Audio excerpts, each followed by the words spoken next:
জয় গুরু রিটার্নি YouTube channel আপনাকে স্বাগত, অভিনন্দন, শ্রদ্ধা, প্রণাম ও পবিত্র আনন্দিত জয়গুরু জানাই। আজকে নিবেদন ছড়ায় শ্রী শ্রী ঠাকুর, লিখেছেন শ্রী দেবীপ্রসাদ মুখোপাধ্যায়।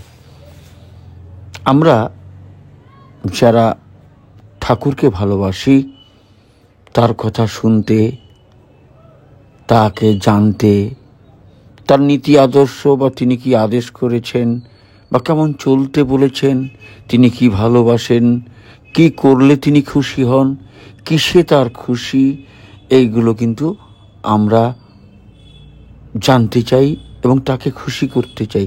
আর বাস্তবিকই আমরা যাকে ভালোবাসি তার কথা শুনতে খুশি হই, আনন্দিত হই।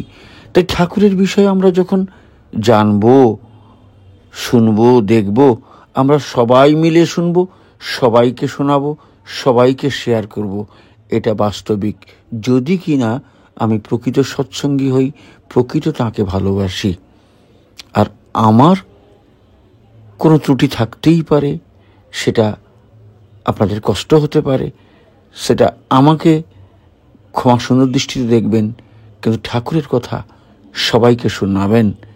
আর একটা অনুরোধ করব, আপনারা সবাই মিলে চেষ্টা করবেন, খুবই যুগোপযোগী এবং খুবই প্রয়োজন যেটা রসুল গীতা, সেটা সবাইকে শোনানোর চেষ্টা করবেন, শেয়ার করবেন এবং যাজন করবেন এই রসুল গীতা সম্পর্কে।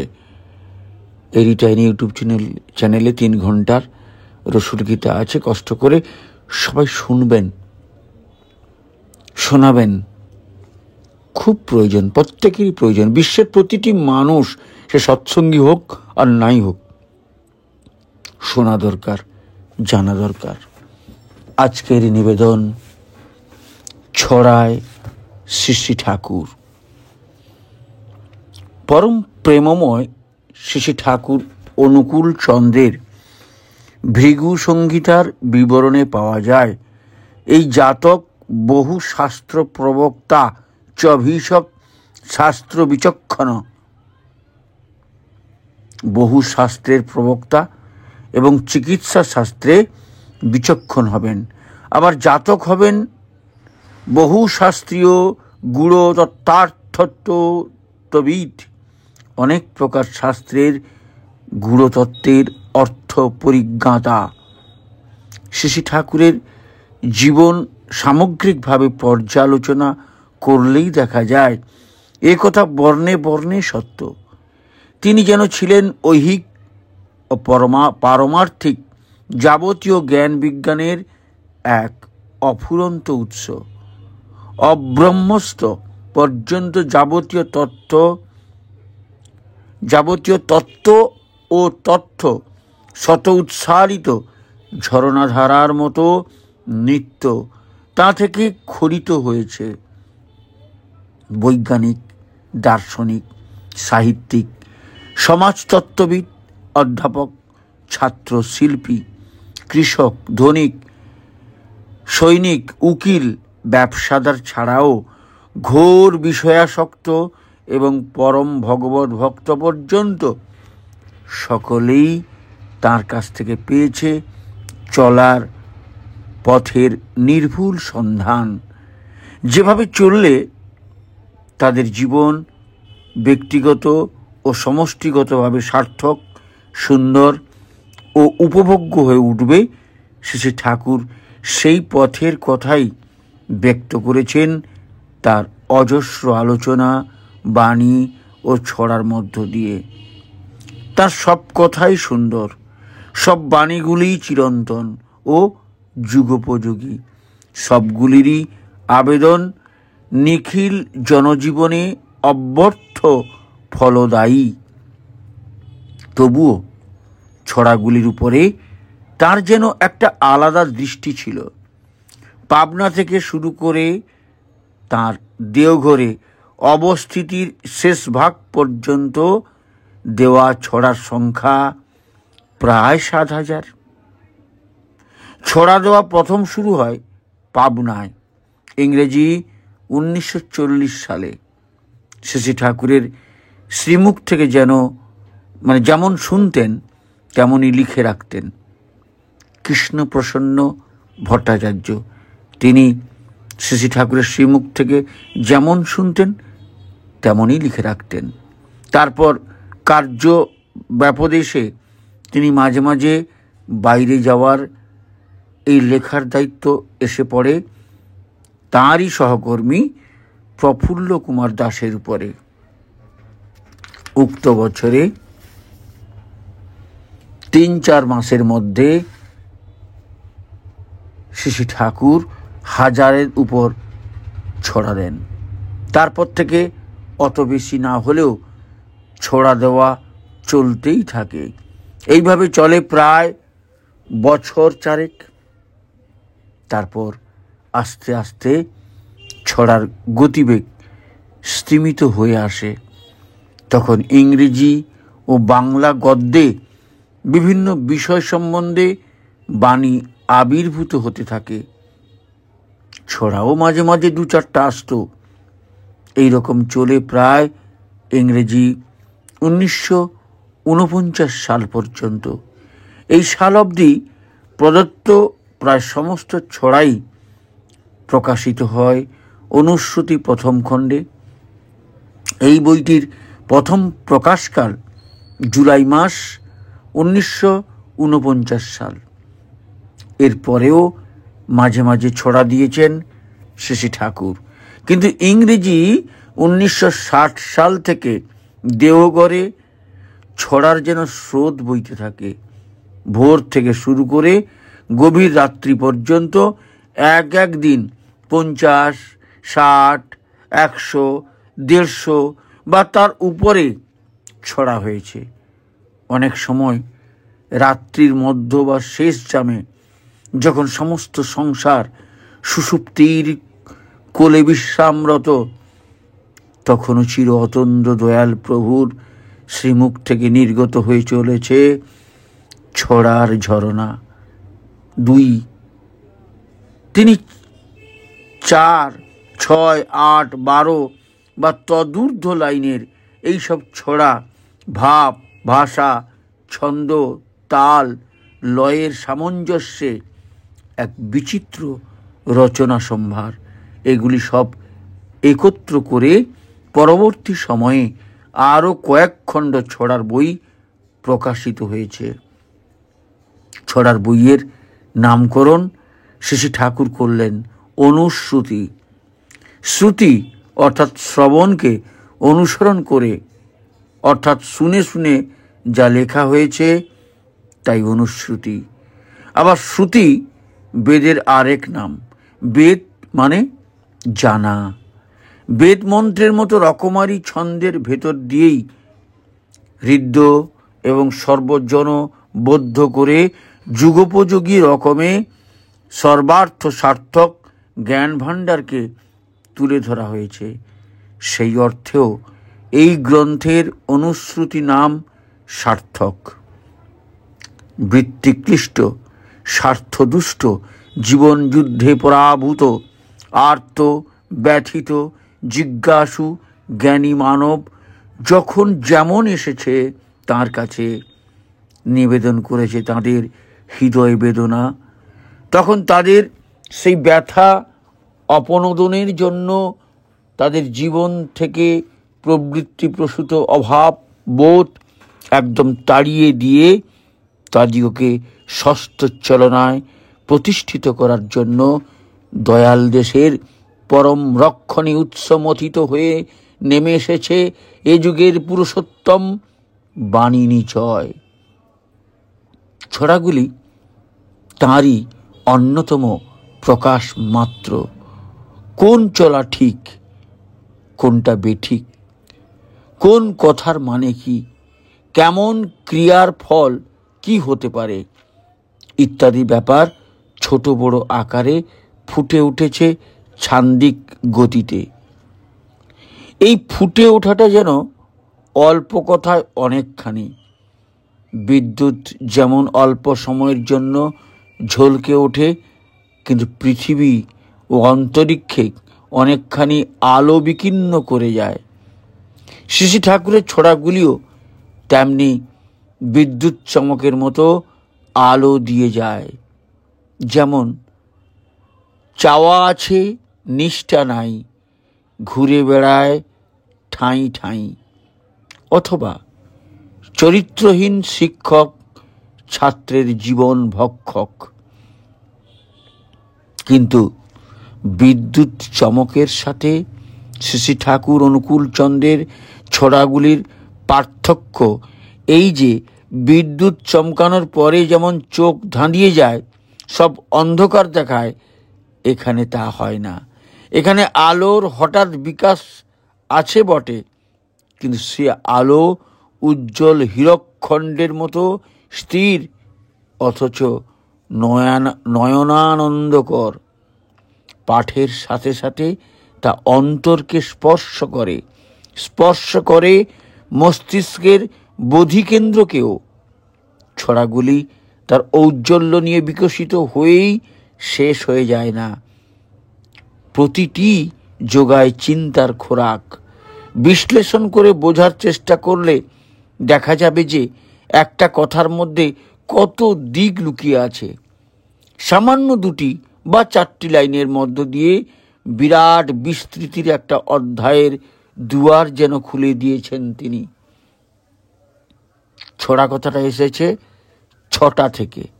6টা মানে আলোক বিভা।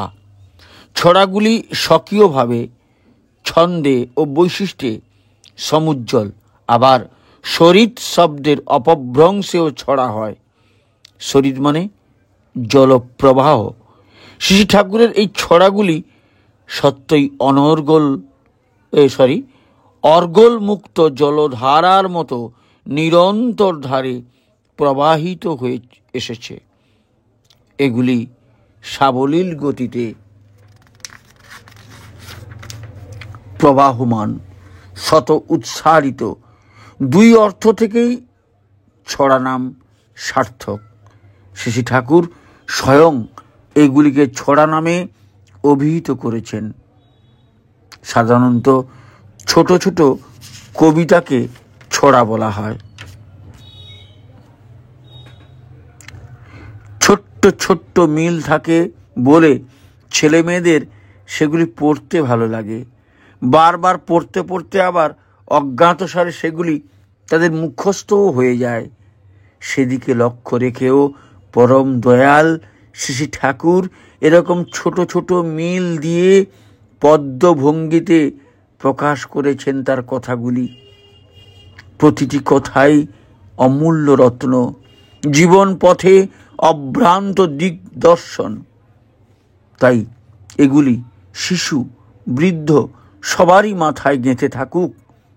বারবার আবৃত্তি তথা অনুশীলন করতে করতে তাদের স্বভাবগত হয়ে পড়ুক, এই ছিল শ্রী ঠাকুরের অভিপ্রায়।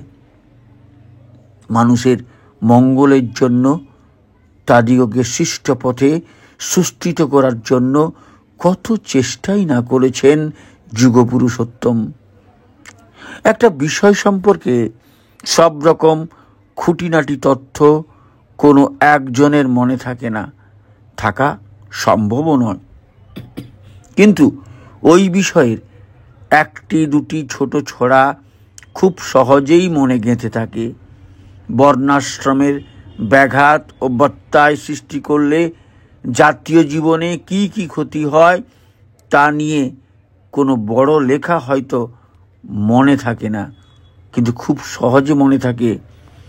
বর্ণ ভাঙলে সর্বনাশ, ধ্বংসে রাষ্ট্রে জাতি দাস।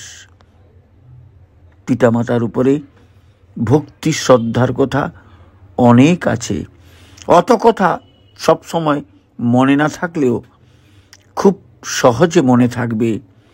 পিতায় শ্রদ্ধা, মায়ে টান, সেই ছেলে হয় সাম্য প্রাণ। এই দিক দিয়ে ছড়াগুলি জগতের অশেষ কল্যাণ করার শক্তি রাখে। যুগপুরুষ শ্রী ঠাকুর অনুকূল চন্দ্রকে তথা তার ভাবধারাকে জীবনে অবলম্বন করে নিয়ে যারা চলেছেন, তাদের ঘরে ঘরে ছোট্ট শিশু থেকে আরম্ভ করে সকলেই এরকম ছড়া কম বেশি জানেনি।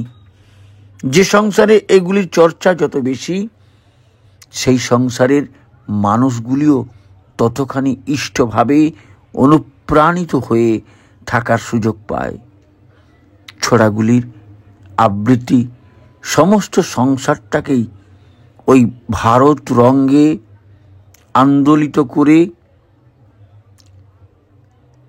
ওই সংসারটাকে ওই ভাব তরঙ্গে আন্দোলিত করতে থাকে। প্রতিটি দ্বন্দ্ব সংকুল ক্ষেত্রেই মনে পড়ে যায় দয়াল ঠাকুরের ছোট্ট একটি সমাধানী ছড়া। চলায়, ফেরায়, খাওয়ায়, শোয়ায়, চাষে, ব্যবসায়, শিল্পনীতিতে, চাকরি ক্ষেত্রে, লোক ব্যবহারে, ব্যক্তিগত চরিত্র সংশোধনে, প্রতি ব্যাপারেই শ্রী ঠাকুরের ছড়াগুলি যেন শান্ত লক্ষ্মী মেয়ের মতো দীপশিখা হাতে করে পথ দেখাচ্ছে। ভুল পথে যেতে গেলেই তারা যেন মিষ্টি হেসে বলছে, ভুল করো না, এই তো আলো, পথ দেখে নাও। কোনো বাড়িতে হয়তো কেউ বাজার থেকে এসে হাত পা ভালো করে না ধুয়ে এবং কাপড় জামা না ছেড়ে ভাত খেতে বসলো। তখন সেই বাড়ির একটা ছোট্ট মেয়ে তাকে সতর্ক করে দিয়ে বলছে, সদাচারে রত নয়, পদে পদে তার ভয়। আবার কারো মনে হয়তো বেশ সাধন ভোজন করে একটা বড়সড় কিছু হয়ে পড়ার বিলাস আসে, কিন্তু তার জন্য যে পরিশ্রম করা ও ধৈর্য করার দরকার, তাতে সে নেহাতি নারাজ। তাই এক জায়গায় দীক্ষা নিয়ে কিছুদিন হয়তো ইচ্ছা মতো জপ টপ করলো, কিন্তু নিষ্ঠা না থাকার জন্য যথোপযুক্ত ফল লাভ হলো না। তখন সে আবার আর একজন গুরু খুঁজে তার কাছে দীক্ষা নিয়ে চলতে থাকলো। নিষ্ঠাহীন জীবন, সেখান থেকেও কিছু নিতে পারল না। আবার গেল আর একজনের কাছে। এইভাবে ঘাটে ঘাটে জল খেয়ে বেড়াতে লাগলো। এমনতর মানুষ সম্পর্কে শ্রী ঠাকুরের ছড়া স্পষ্ট ভাষায় জানিয়ে দিচ্ছে, বহু গুরুতে দীক্ষা, হয় না তাহার শিক্ষা। অবশ্য যারা কোনো এক জায়গায় দীক্ষিত হয়ে সুনিষ্ঠ তৎপরতায় গুরুকেন্দ্রিক হয়ে চলে, তারা একরকম, আর যারা সদ্গুরু লাভের তীব্র আকুতি নিয়ে একের পর এক গুরুর অন্বেষণ করে চলতে থাকে, তারা কিন্তু ওই পর্যায়ে পড়ে না। জীবন বৃদ্ধির পথের অমূল্য সম্পদ এই ছড়াগুলি যদি একবার শিশুদের মাথায় ধরে যায়, তারপর তারা বড় হয়ে যদি দীক্ষা গ্রহণ করে বিধিমাফিক চলতে ইচ্ছুক হয়, তখন ওইগুলি হবে তাদের চিন্তা ও কর্মপথের কম্পাস স্বরূপ। সেই জন্য প্রতিটি সৎসঙ্গ অধিবেশনের শেষেই 2 লাইনের কিছু ছড়া আহ্বান ধ্বনি, স্লোগান হিসাবে দেবার নির্দেশ দিয়েছেন দয়াল প্রভু শ্রী অনুকূল চন্দ্র। এগুলি নিত্য আবৃত্তির মধ্য দিয়ে মানুষের মন তচ্চিন্তাপরায়ণ হয়ে উঠবে। আবার আবৃত্তি মানেও সম্যক প্রকারে বর্তমান থাকা। বিশেষ কোনোভাবে অনুরঞ্জিত থেকে মানুষ যখন তৎ অনুযায়ী চিন্তা ও কর্মে নিরন্তর হয়ে চলতে থাকে, তখন সেই রকমটাকে আবৃত্তি বলা যায়। শুধু মুখস্থ করাকেই আবৃত্তি বলে না। আবৃত্তি মানে তাতে সম্যকভাবে থাকা। শ্রী ঠাকুর চেয়েছিলেন ছড়াগুলি ছোট ছোট খনার বচনের মতো ঘরে ঘরে ছড়িয়ে পড়ুক, তাতে লোকের এগুলি মনে রাখতে সুবিধা হবে। আবার কখনো বলেছেন, ছড়াগুলি আমি সহজ ভাষায় লেখার চেষ্টা করছি, সাধারণত মেয়ে লোকদের দিকে লক্ষ্য রেখে। সহজ গ্রাম্য ভাষায় হলে সব রকম লোকই বুঝতে পারবে। আমি চাই মেয়ে লোকেরা যেন রান্না করতে করতেও একখানা অনুশ্রুতি হাতে খুলে নিয়ে পড়তে পারে। সেই জন্য অনুশ্রুতির ছড়াগুলি সবই প্রায় চলতি গ্রাম্য রকমেরই হয়েছে। অজ্ঞ প্রাজ্ঞ কারো কাছেই তা দুর্বোধ্য নয়। যেমন বলাই পটু কাজে কম, নিজেই হয় নিজের জম। তবে বিষয়বস্তুর গুরুত্ব কখনো কখনো এই প্রকাশভঙ্গিকে একটু কঠিন করে দিয়েছে। যেমন ধ্যান কিছু নয়, আর প্রেষ্ট মনন উদ্বোধনায় স্ফূর্তি চলন অনিবার। অথবা দৃপ্ত যেসব বিচ্ছুরণা সংগতিকে ছুটিয়ে দেয়, বিস্ফোরণী তৎপরতায় দৃপ্ত হয়েই প্রায় ধায়। দেখা যাচ্ছে বিষয় অনুপাতে তদ্জাতীয় ভাষা স্বাভাবিকভাবেই নেমে এসেছে। এর কোনোটাই কষ্টকল্পিত বা সচেতন প্রয়াস প্রসূত নয়। পরিস্থিতি ও পরিবেশের সারা সংঘাতের ভেতর দিয়ে যখন যে ছড়া আবির্ভূত হয়েছে, অনুলেখকগণ তখন সেটা সেইভাবেই ধরে রেখেছেন।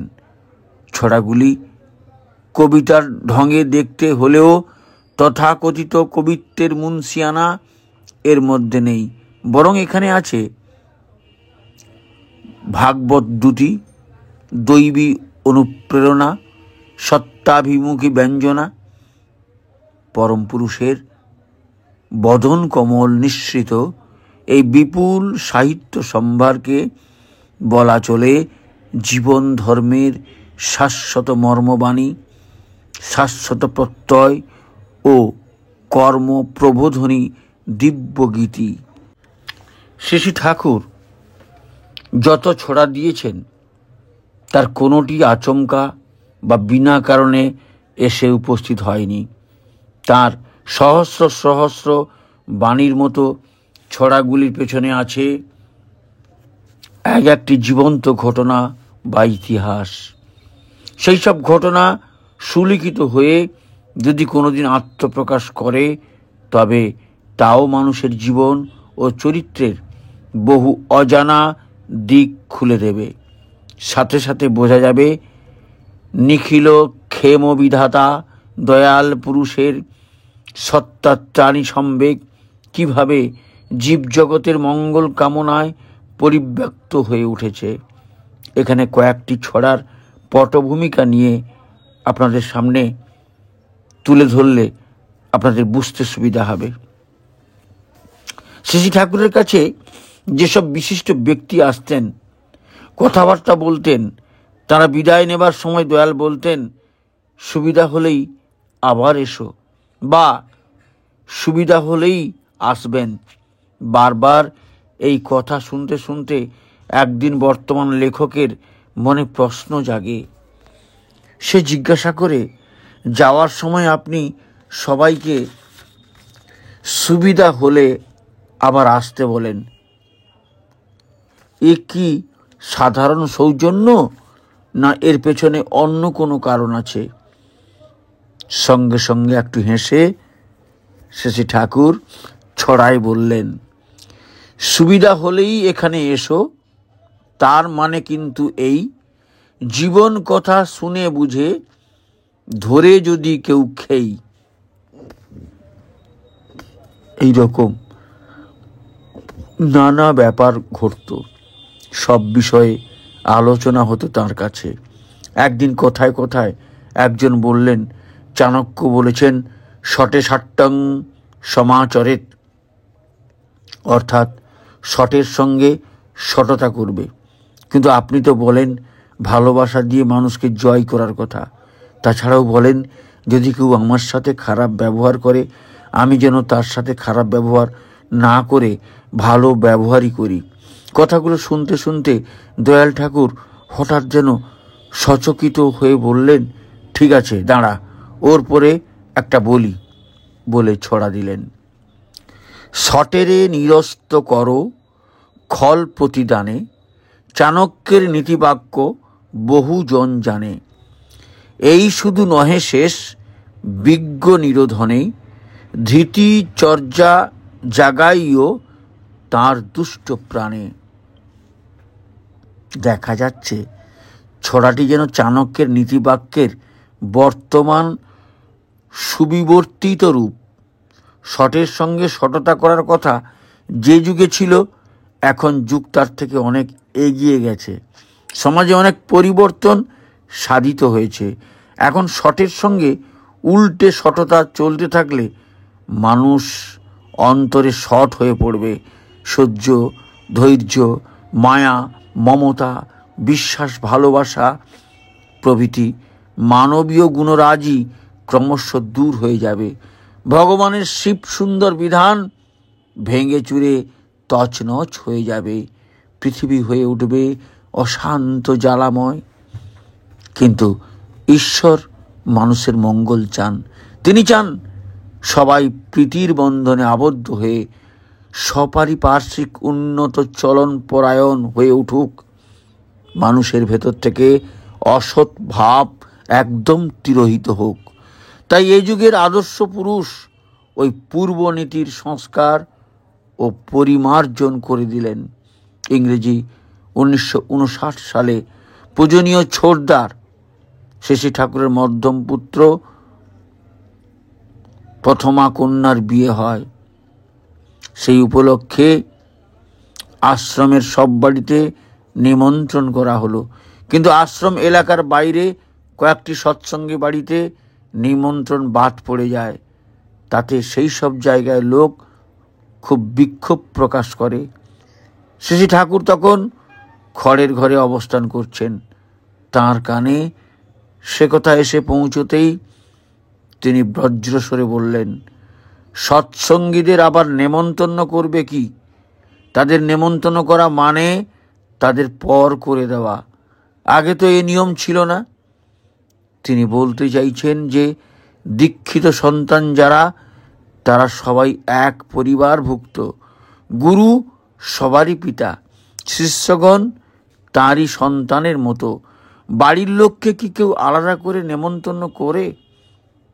যাই হোক, ওই কথাগুলি বলেই শেষী ঠাকুর কম্বনির ঘষে পরপর কয়েকটি ছড়া বললেন।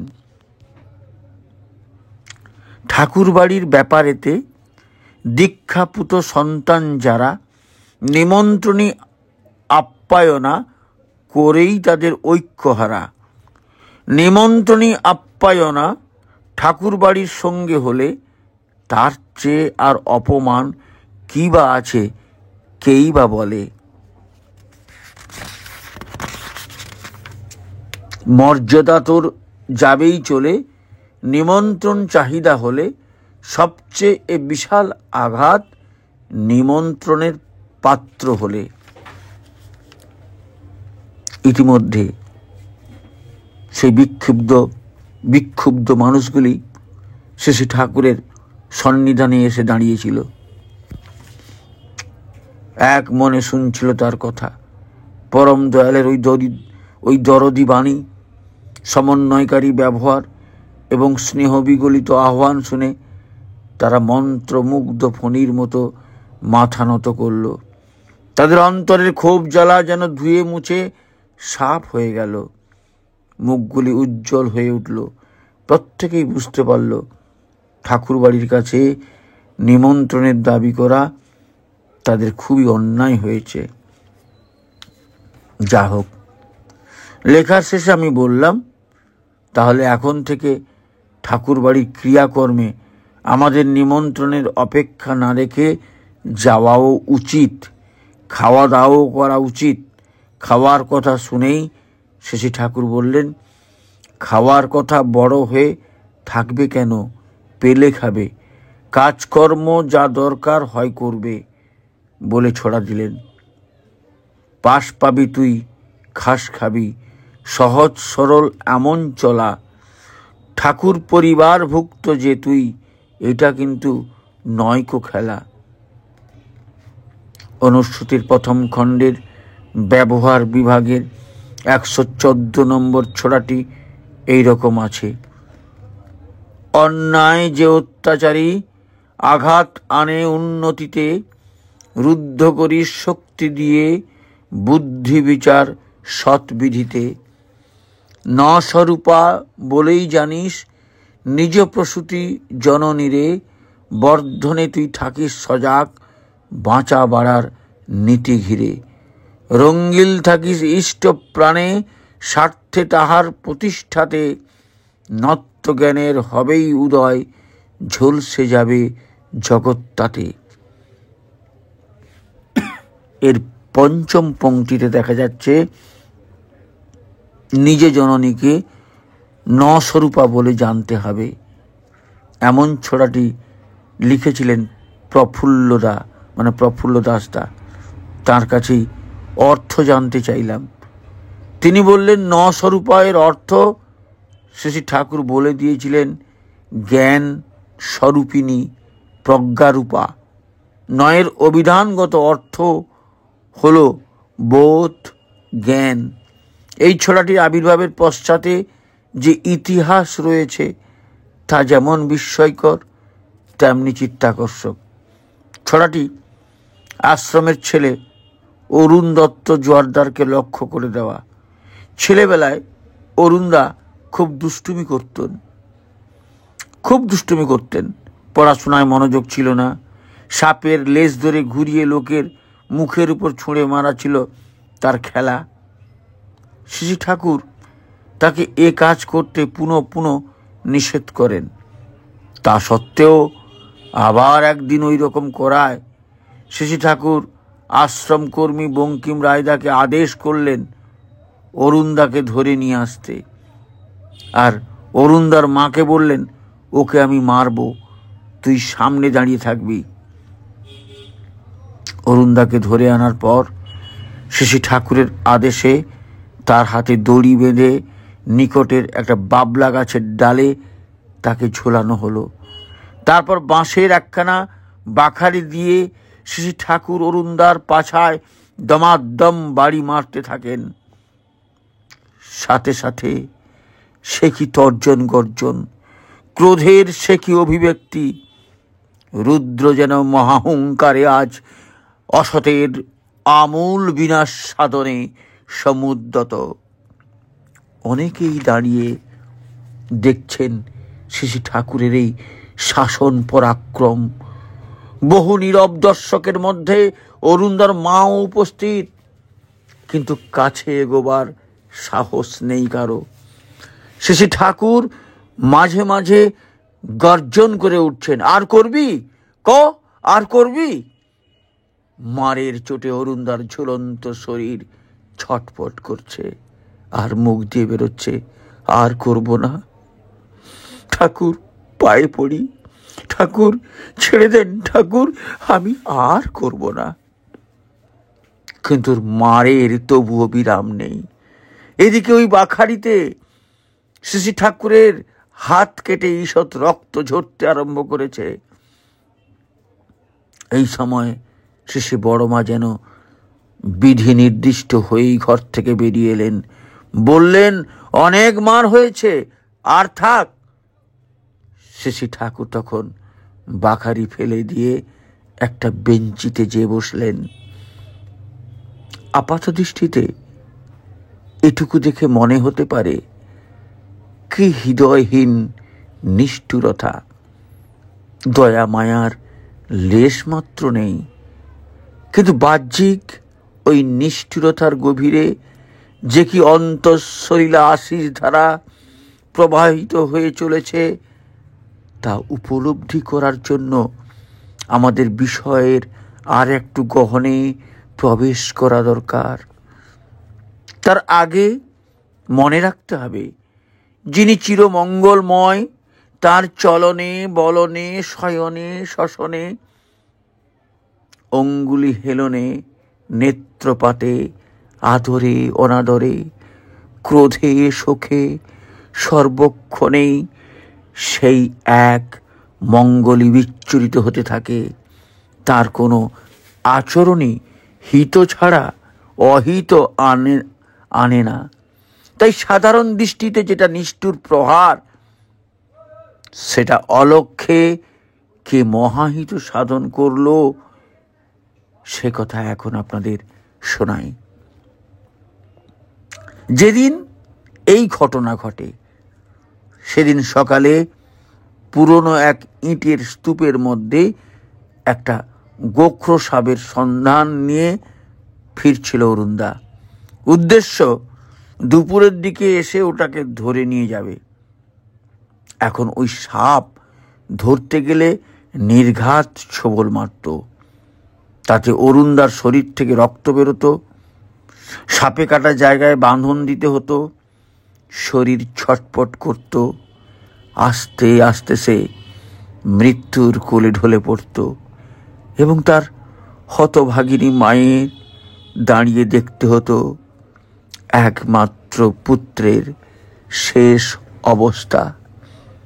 সাপে কামড়ালে যা যা হতে পারত, অর্থাৎ রক্ত পড়া, বন্ধন, ছটফট করা আর মায়ের দাঁড়িয়ে দেখা, সব অবস্থাগুলি একে একে ঘটিয়ে দিলেন বিশ্বপিতা স্বয়ং। সর্পাঘাতে নিশ্চিত মৃত্যুযোগটা এইভাবে পার করে দিলেন। অসম্ভাবী অশুভ সামান্য কিছু ভোগের মধ্য দিয়ে শুভে বিনায়িত হয়ে উঠল, ইষ্টকৃপায় অভিশাপ হয়ে উঠল আশীর্বাদ। তাছাড়া মৃত্যুর পর আবার যেমন মানুষের নবজন্ম হয়, দয়াল ঠাকুরের এই প্রহারের পরেও তেমনি অরুণদার ভেতর থেকে বেরিয়ে এলো যেন একটা সম্পূর্ণ নতুন মানুষ। তার স্বভাব চরিত্রের আমূল পরিবর্তন ঘটে গেল। লেখাপড়ায় এলো মনোযোগ। তাই লৌকিক দৃষ্টিতে যেটা প্রহার, বস্তুত সেটা অহেতুক কৃপা সিন্দুর, অযাচিত একটু করুণা বর্ষণ মাত্র। সদ্গুরুর কৃপা এমনভাবে নিশ্চিত মৃত্যুযোগকে খণ্ডন করতে সমর্থ হয়। যা হোক, মারধর শেষ হওয়ার পর শ্রী ঠাকুর একখানা বেঞ্চিতে বসেছেন। প্রফুল্লদাকে ডেকে বললেন, এই লিখবি নাকি বলে পূর্বোক্ত ছড়াটি দিলেন। তখন তার ক্রোধের চিহ্নমাত্র কোথাও নেই। অসৎ শক্তিকে ভীত ত্রস্ত, পরাভূত ও বিধ্বস্ত করার জন্য যে নয়ন যুগল কিছুক্ষণ আগেও অগ্নিবর্ষণ করছিল, তা এখন প্রশান্ত, প্রসাদ স্নিগ্ধ, প্রেম ও সুন্দর। লেখা শেষ হবার পর অরুণদাকে ডেকে পরম স্নেহ ভরে দয়াল ঠাকুর বললেন, দেখ, তুই যা করিস ওসব ভালো না। তোকে আমি কেমন দেখতে চাই, তোর কেমন হতে হবে, তা দেওয়া থাকলো এই ছড়াটির মধ্যে। অরুণদার নাম অরুণ কিরণ, কিন্তু এই ছড়ার মধ্যে শ্রী ঠাকুর অরুণদাকে অরুণ বরণ বলে উল্লেখ করলেন। ছড়াটির লাইনগুলির প্রথম অক্ষর উপর থেকে নিচে পড়ে গেলে এই নামটি পাওয়া যাবে, অরুণ বরণ। ছড়াটির অবতরণকাল ইংরেজি 1940 সাল। ব্যক্তিগত উদ্দেশ্যে দেওয়া হলেও এই ছড়ার বিশ্ব জননীয়ত্ব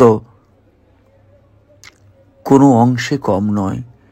জগতে যে কোনো সম্প্রদায়ের, যে কোনো বর্ণের মানুষেরই জীবন সাফল্য লাভের জন্য এমন নিখুঁত পথ নির্দেশিকার প্রয়োজনীয়তা কে অস্বীকার করতে পারে? শ্রী ঠাকুরের ভোগের জন্য ঘি আসতো মেদিনীপুর থেকে। একদিন তিনি ভক্ত পরিবৃত্ত হয়ে বসে আছেন বড় দালানের বারান্দায়। নানা বিষয়ে কথা চলছে। হঠাৎ বললেন, এই যে ঘি আনে আমার জন্য, তাতে ঘিয়ের কোনো গন্ধও পাই না, স্বাদও পাই না। উপস্থিতদের মধ্যে একজন বললেন, আজকাল তো গরুতে ঘাস ঠিকমতো পায় না, তাই দুধও ভালো হয় না, ঘিয়ের মধ্যেও গন্ধ থাকে না। মানুষের প্রাণপুরুষ শেষী ঠাকুর অনুকূল চন্দ্র। কারো ভাব তিনি নষ্ট করেন না, আঘাতও করেন না। কারোর জানার অহংকারে তাই ওই রকমের উত্তর শুনে তিনি, তা হতে পারে, গোছের একটু মাথা নাড়লেন, শুধু মুখে কিচ্ছু বললেন না। একটু তফাতে দাঁড়িয়েছিলেন এই নিবন্ধ লেখকের পিতৃদেব হেমচন্দ্র মুখোপাধ্যায়। তিনি বললেন, আমার তা মনে হয় না। শেষী ঠাকুর জিজ্ঞাসা করলেন, তোর কি মনে হয়? বাবা বললেন, মানে হেমচন্দ্র মুখোপাধ্যায় বললেন, আমার মনে হয় দুধ দেওয়ার পরে যদি ধাতুর সংস্পর্শে আসে, তাহলে ওই সংযোগের পরে ধাতুর সাথে যে রাসায়নিক ক্রিয়া ঘটে, তাতে দুধের আসল গন্ধ ও কার্যকারিতা নষ্ট হয়ে যায়। দুধ মাটির পাত্রেই দেওয়া এবং জাল দেওয়া উচিত। এই কথা শুনে উপস্থিত সকলেই বাবার দিকে, অর্থাৎ হেমচন্দ্রর দিকে তাকিয়ে একটু ব্যঙ্গ ভরে হাসলেন। কিন্তু পরম দয়াল বুঝলেন বাবা কি বলতে চান।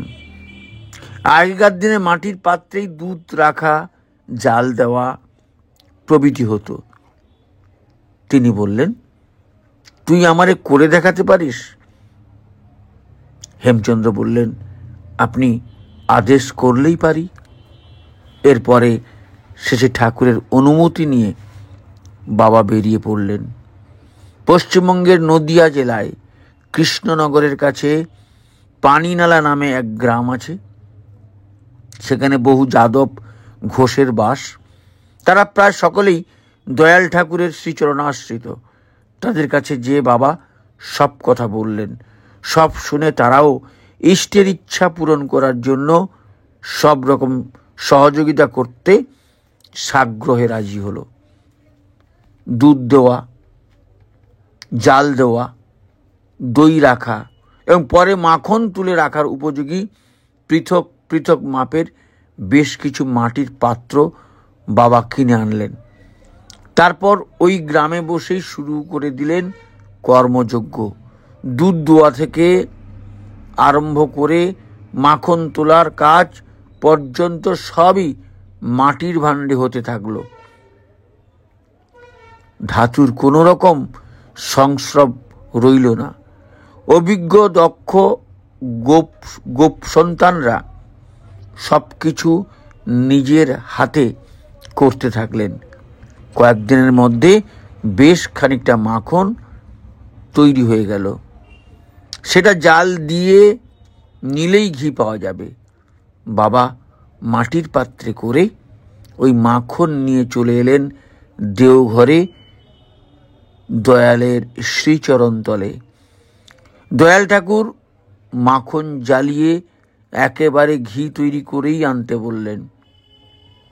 তখন দেওঘরস্থ নিজ বাসায় এসে বাবা সমস্ত মাখন জাল দিলেন। চমৎকার সুগন্ধি ঘি প্রস্তুত হলো। একটা বড় কাঁচের বয়েমে ওই ঘি ভরে নিয়ে বাবা অর্থাৎ হেমচন্দ্র মুখোপাধ্যায় শেষী ঠাকুরের কাছে এলেন। দূর থেকে দেখেই শেষী ঠাকুর ডেকে বললেন, এদিকে নিয়ে আয় তো দেখি। বাবা শেষী ঠাকুরের কাছে যেয়ে বয়েমের মুখটা খুলতেই ঘিয়ের সুগন্ধ বাতাসে ছড়িয়ে পড়ল। শেষী ঠাকুর সোল্লাসে বলে উঠলেন, বাহ, এই তো আসল ঘি। তারপর উপস্থিত ভক্ত বৃন্দকে দেখিয়ে বললেন, ওদের দেখা। একটু দূরেও যারা বসেছিলেন তারা প্রায় সমস্বরে বলে উঠলেন, আমরা এখান থেকেই ঘিয়ের গন্ধ পাচ্ছি। তবুও ওদের প্রত্যেকের কাছে নিয়ে যেয়ে ঘি দেখানো হলো। তারপর শ্রী শ্রী ঠাকুর বললেন, যা বড় বউয়ের কাছে দিয়ে আয়। বাবা বয়েমটি দিয়ে এলেন বড় মার, শ্রী শ্রী বড় মার কাছে। এরপর থেকে যে প্রণাম করতে আসছে দয়াল তাকেই বলছেন, মাটির পাত্রে দুধ জাল দিয়ে ঘি করলে কেমন ঘি হয় যা দেখে আয়। নারী পুরুষ শিশু নির্বিশেষে সবাই আসছে ঘি দেখতে। সবারই মুখে এক কথা, এমন ঘি হয় না। ঘি দেখার যেন উৎসব পড়ে গেল কয়েকদিন ধরে।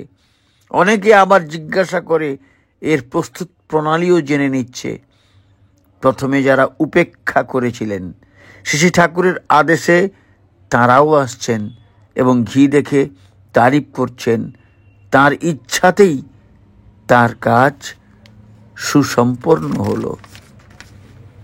ঘটনাটি ঘটে 1959 সালের জুলাই মাসে। ঘি দেখার পর্ব চলতে থাকার মধ্যেই শ্রী শ্রী ঠাকুর ছড়া দিলেন, মাটির ভাণ্ডে দুইয়ে দুধ, মাটির ভাণ্ডে রেখে, মাটির ভাণ্ডে জাল দিও তা সাবধানেতে দেখে। মাটির ভাণ্ডেই মথন করে, মাটির ভাণ্ডেই দিও জাল, সুপাক করে দেখো দেখি, গন্ধে বর্ণে ঘিয়ের তাল। হেম মুখার্জি বলে গেছে, এসব কথা আমার কাছে, হয় কি না হয় করে দেখ, কেমন ফলে তোমার কাছে। এইরকম অজস্র ঘটনা জড়িয়ে আছে ছড়াগুলির পাকে পাকে। সে বিপুল ইতিহাসের কতটুকুই বা জানা গেছে, অজানা তো প্রায় সব।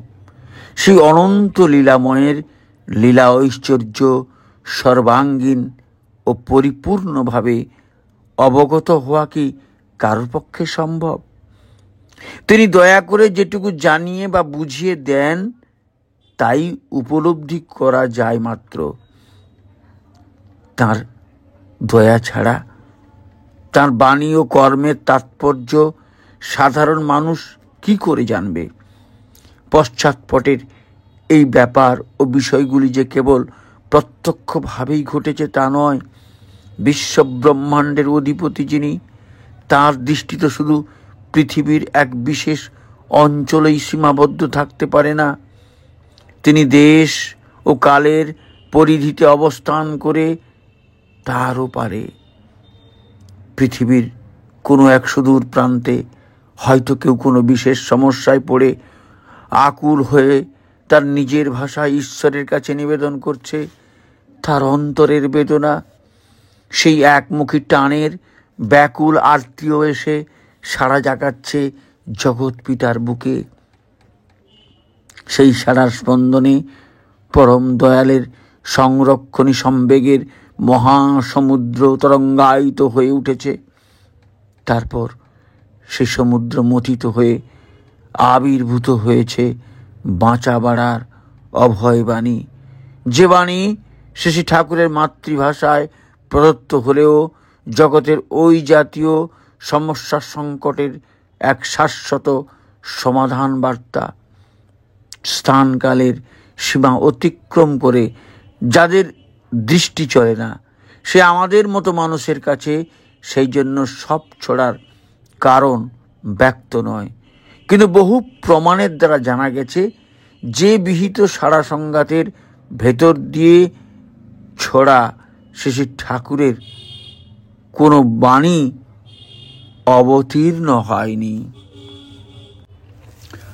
আবার এমনও ঘটেছে যে অনাগত ভবিষ্যতের মানুষের মনে যেসব ধরনের প্রশ্ন জাগতে পারে, যেসব নতুন নতুন সমস্যা তার সামনে আসতে পারে, তারও সমাধান শ্রী শ্রী ঠাকুর ছড়ার মধ্য দিয়ে দিয়েছেন।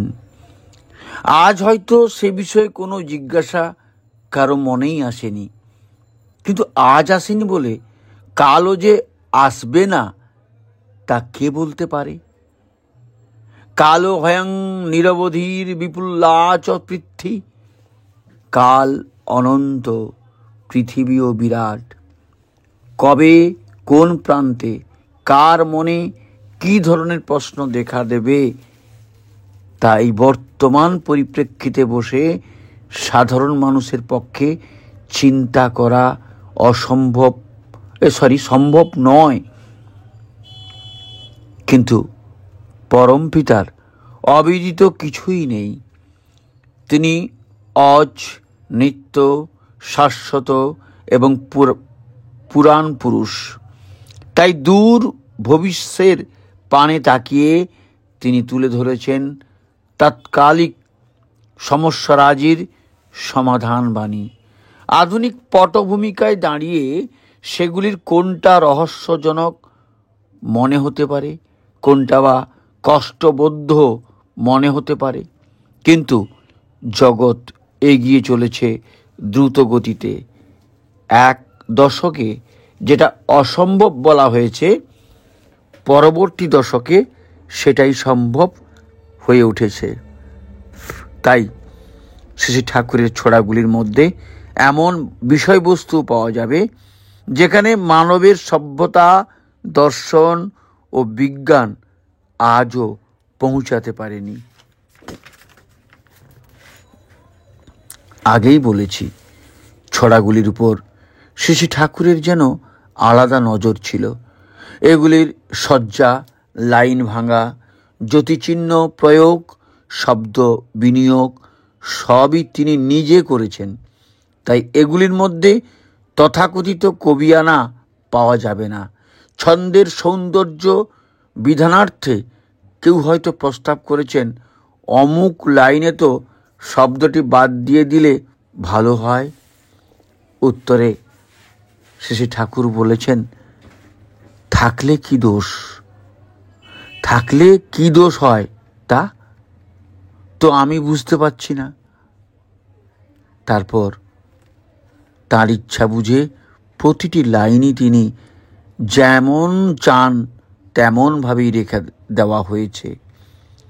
কবিতার প্রতি চরণে সুখশ্রাব্য মিল করাই সাধারণ রীতি, কিন্তু শ্রী ঠাকুর অনুকূল চন্দ্র তো কবিতার জন্য কবিতা লেখেননি।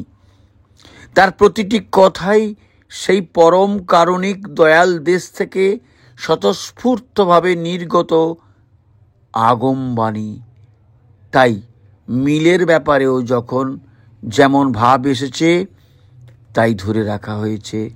যেমন রয়ের সাথে যায়, বলনয়ের সাথে আসে না, ঊর্জনয়ের সাথে নন্দনা, চলায়ের সাথে খেলা, এই জাতীয় মিল আছে। লক্ষণীয় যে এসব জায়গায় শুধু শেষ অক্ষরে মিল রাখা আছে। তীক্ষ্ণ মিলের বিচারে এগুলিকে হয়তো খুব শোভন বলা যাবে না।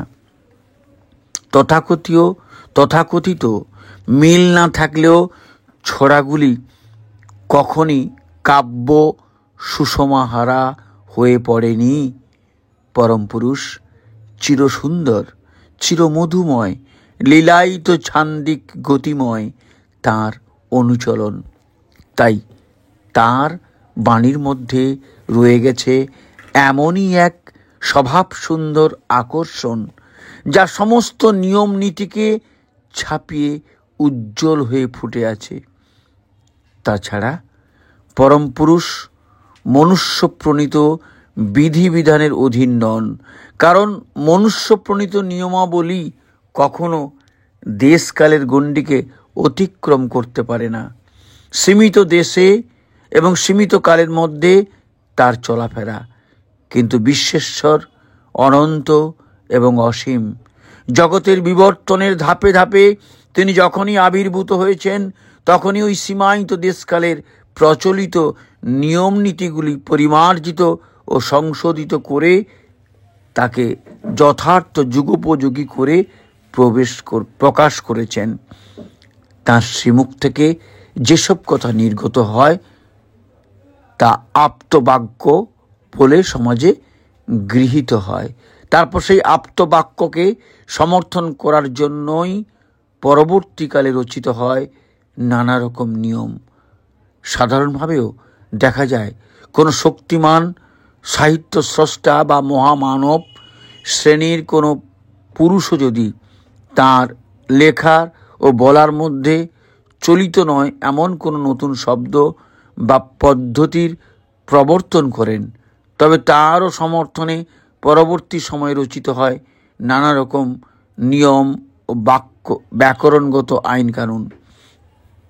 মনুষ্যত্বের সহজ ধর্মই হলো এই, শ্রেষ্ঠকে সম্মান দেওয়া, বড়কে স্বীকার করা। শ্রী ঠাকুরের কাছ থেকেও যা পাওয়া গেছে তা অবিকৃতভাবেই ধরে রাখা হয়েছে।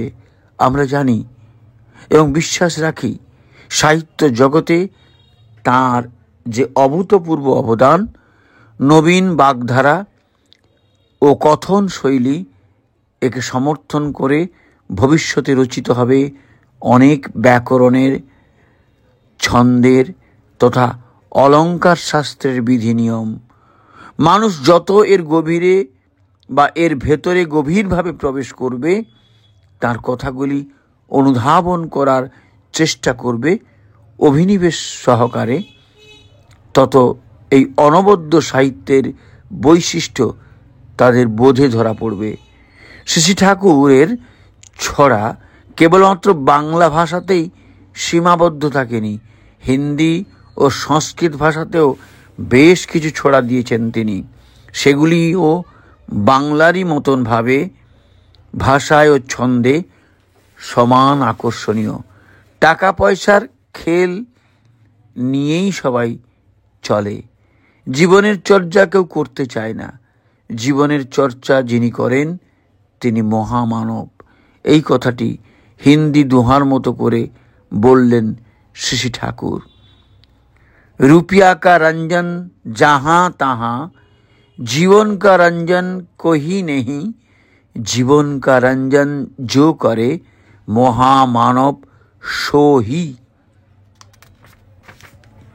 আবার নিজের তথা অন্যের জীবন বর্ধনই ধর্ম, এই শাশ্বত সত্যটি সংস্কৃত শ্লোকে কি সুন্দর করে বললেন। ধর্ম ধারয়তে সর্বম অস্তি বৃদ্ধি প্রসাধনে, জিনাত্তানস্তথান্যসাং বর্ধনং প্রীতিতর্পণে।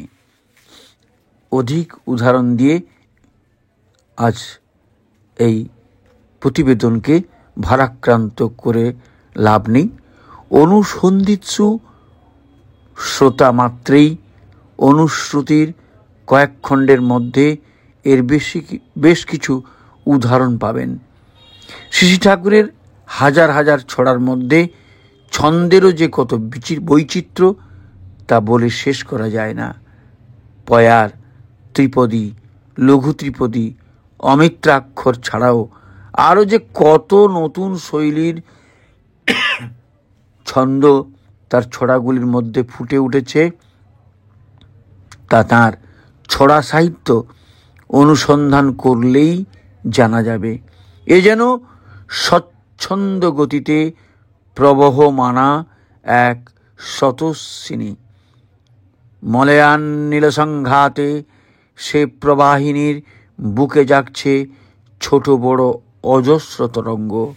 তার উপরে আপতিত হচ্ছে কখনো প্রখর সূর্যতাপ, কখনো বা স্নিগ্ধ চন্দ্রকিরণ, আর সে আলোক রাশি নৃত্য সমাকুল তরঙ্গ রাজিতে প্রতিফলিত হয়ে সৃষ্টি করছে বিচিত্র বর্ণাবলীর এক অপূর্ব নয়নাভিরাম সামঞ্জস্য সমাহার।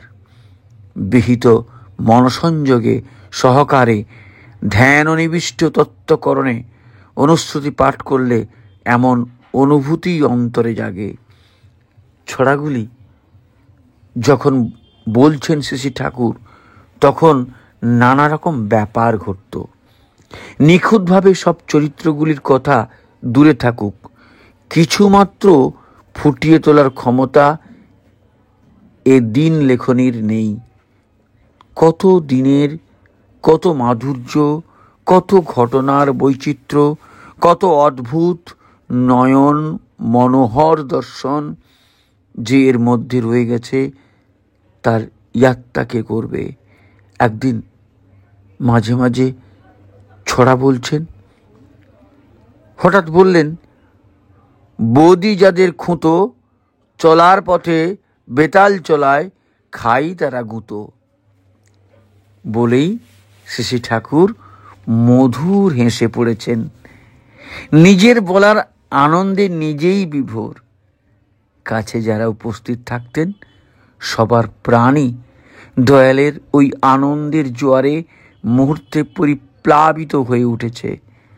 ওই সব সময়ে ইষ্ট সন্নিধানে উপস্থিত থাকার দুর্লভ সৌভাগ্য যাদের হয়েছে একমাত্র তাঁরা জানেন যে এ কি দিব্য অনুভূতি। পরম দয়ালের নয়ন যুগলের ইঙ্গিত, দৈবী তনুর অপূর্ব সন্দোলন, করপল্লবের বিশেষ সঞ্চালন, সবটা নিয়ে এক একটা ছড়া যেন মূর্তি পরিগ্রহ করত। এখানে একটা কথা বলে রাখা দরকার, ছড়ার বিষয়বস্তু যত কঠিন বা ঘোরালোই হোক না কেন, দয়াল ঠাকুরের অননুকরণীয় বাচন ভঙ্গিতেই তা উপস্থিত সবার কাছে যেন সরল হয়ে যেত। তার শ্রীমুখ থেকে যারা ওইগুলি শুনতে পেয়েছে তারা যেন বক্তব্য বিষয়কে চোখের সামনে দেখতে পেত। আবার একদিন বললেন, টাকা নিয়েও গুনে গুনে, মানুষ নিয়েও চিনে শুনে, বংশ তোমার অংশ চাবে, এ কথা বলো কে ঠেকাবে। টাকা নিয়েও গুনে গুনে, মানুষ নিয়েও চিনে শুনে, বংশ তোমার অংশ চাবে, এ কথা বলো কে ঠেকাবে। বলেই শিশুর মতো সে কি প্রাণ খোলা হাসি।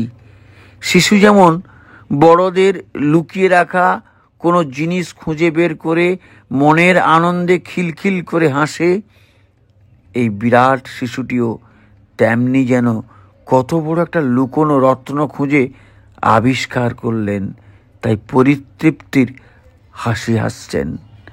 রত্নই বটে। প্রতিটি ছড়াই জীবন চরিত্র ও সামাজিক সংস্কৃতির স্বরূপকে উন্মোচিত করেছে তথা হয়ে উঠেছে চলার পথের অপরিহার্য পাথেয়। ছড়ার মধ্যে খুব চলতি কথার দেখা হামেশাই পাওয়া যাবে। গুরুগম্ভীর সংস্কৃত শব্দও কম নেই।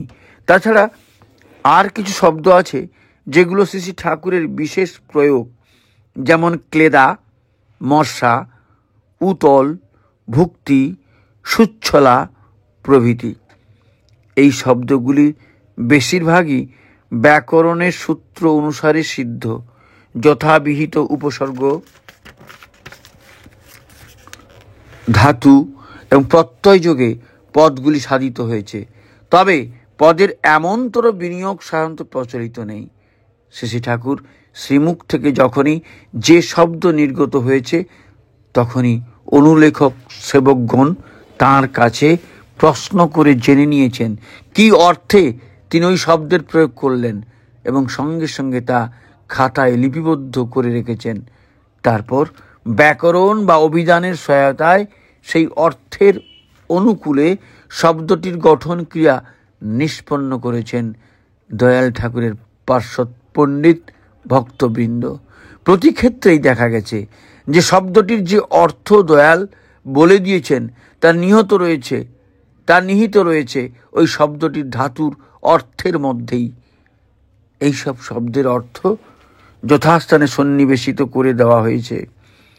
অবশ্য এমনটিও ঘটেছে যে ব্যাকরণের সূত্র দ্বারা শ্রী ঠাকুরের বিশেষ প্রযুক্ত কোনো শব্দ সমর্থন করা যাচ্ছে না। সেখানে শব্দটি যেমন আবির্ভূত হয়েছে সেইভাবে রেখে দেওয়া হয়েছে, পাশে দিয়ে দেওয়া হয়েছে ঠাকুরের কথিত অর্থ। অনাগত ভবিষ্যতে এমন শক্তিমান ভাষাতাত্ত্বিক বা ব্যাকরণবিদ নিশ্চয়ই আসবেন যিনি এই বিপুল সাহিত্য সমুদ্রে অবগাহন করে এ সম্পর্কে গবেষণা করবেন এবং বেদ মন্ত্র তুল্য এই শব্দ সম্ভারের সাংগঠনিক দিকটি লোকসম্মুখে পরিচ্ছন্ন করে তুলবেন। শ্রী শ্রী ঠাকুর অনুকূলচন্দ্র আবির্ভূত হন উত্তরবঙ্গের পাবনা জেলায়। ওই অঞ্চলের ভাষাই তার মাতৃভাষা। ঘরোয়া কথাবার্তা তিনি ওই ভাষাতেই বলতেন।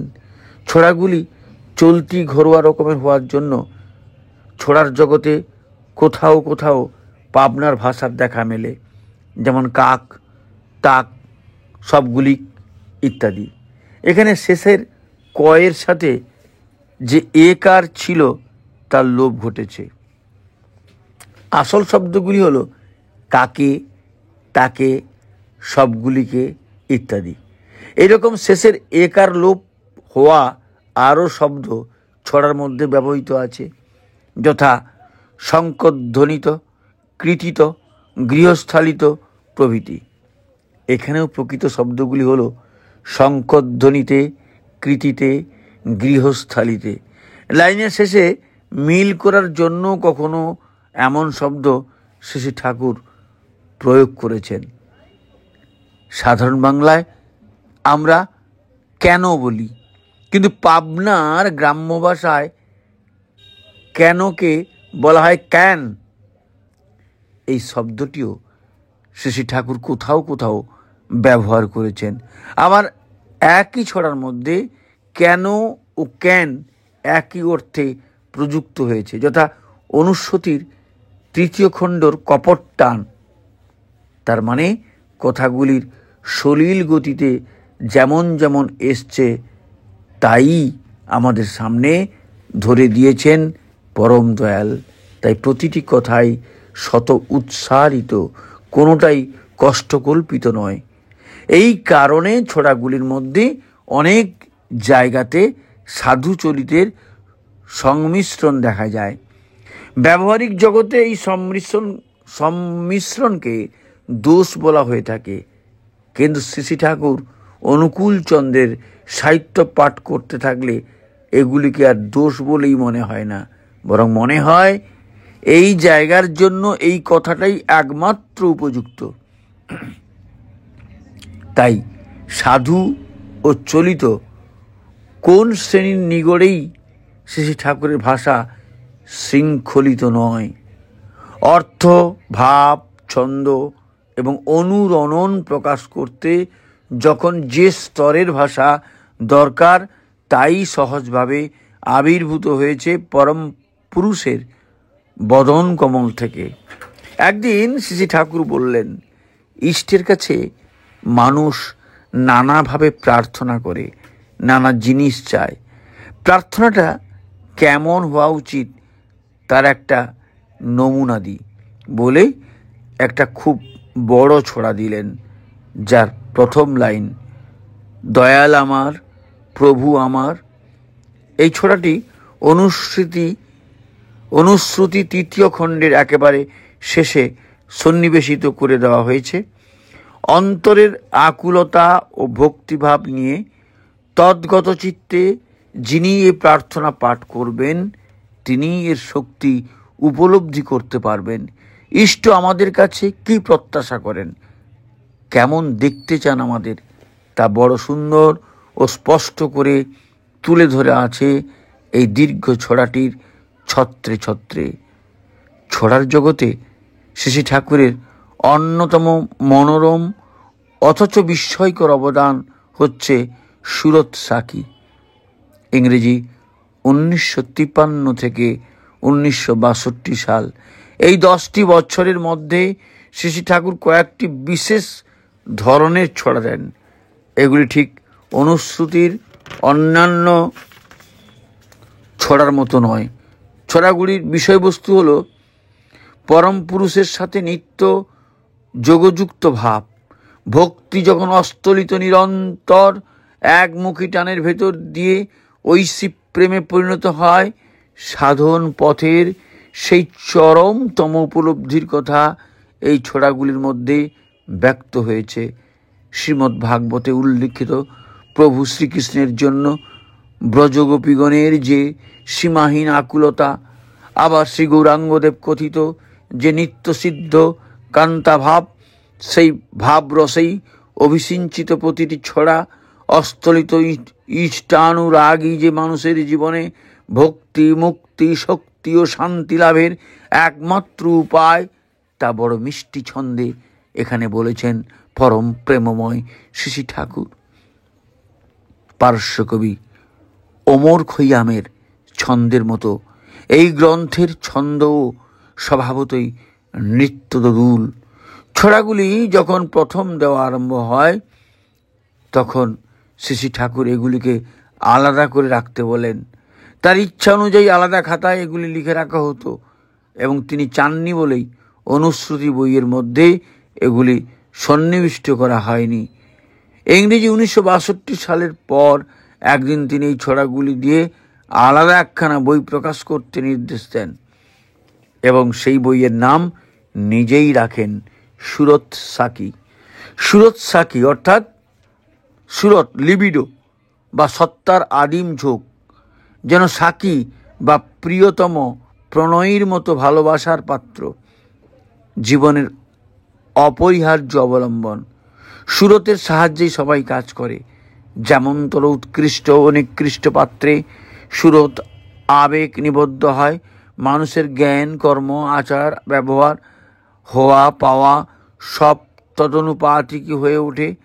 তাই সুরত যাতে প্রিয় পরমে অর্থাৎ গুরু পুরুষোত্তমে সংন্যস্ত হয়, তারই সোৎকণ্ঠ ব্যাকুলতা ফুটে উঠেছে সুরত চাকির ছড়ার ছত্রগুলিতে। সব দিক দিয়ে এ গ্রন্থ এক অপূর্ব সুন্দর কাব্যগাথা। ঈশ্বরের সাথে তীব্র মিলন, আকুতির ঊর্জনাময়ী অভিব্যঞ্জনা এবং সাধন জগতের সর্বোচ্চ অনুভূতি ও উপলব্ধির লীলা বিলসিত সুমধুর আবাস। সকালে ও সন্ধ্যায় যারা শ্রী শ্রী ঠাকুর দর্শনে আসতেন তাদের অনেককেই ছড়াগুলি পড়ে শোনাতে হতো। শ্রী শ্রী ঠাকুরই আদেশ করতেন, এই ওকে শোনাতো নতুন ছড়াগুলো, কেমন হয়েছে। সকালে পড়া হতো, রাতের দিকে দেওয়া ছড়া, আর সারাদিনের ভেতরে দেওয়া ছড়া পড়া হতো সন্ধ্যায়। কোনোদিন হয়তো শতাধিক ছড়া হয়েছে, সবগুলোই পড়তে হতো। ছড়াগুলি শুনতে শুনতেই শ্রী শ্রী ঠাকুর অনেক সময় পেয়ে যেতেন নতুন ইম্পালস, ফলে পড়ার মাঝেই নেমে এসেছে আরও অনেক নতুন ছড়া। পাঠ থামিয়ে অনুলেখকদের আগে সেই সব ছড়া লিখে নিতে হয়েছে, তারপর আবার পড়া চলছে। এইভাবেই ছড়াই ছড়া টেনে এনেছে। এরকম ঘটনা ঘটেছে একাধিকবার। ছড়াগুলি ঠিক মতো পড়তে জানা চাই, নতুবা অনেক জায়গায় অর্থটি পরিষ্কারভাবে বোধ করা যায় না। তাই অনুলেখকগণের যখন ছড়া পাঠ করতে হতো তখন শ্রী শ্রী ঠাকুর প্রতিটি উচ্চারণই মন দিয়ে শুনতেন। উচ্চারণের কোথাও ব্যতিক্রম হলে বা স্বরের যথাযথ প্রয়োগ না হলে সঙ্গে সঙ্গে নিজেই আবার ওই লাইনটা উচ্চারণ করে দেখিয়ে দিতেন।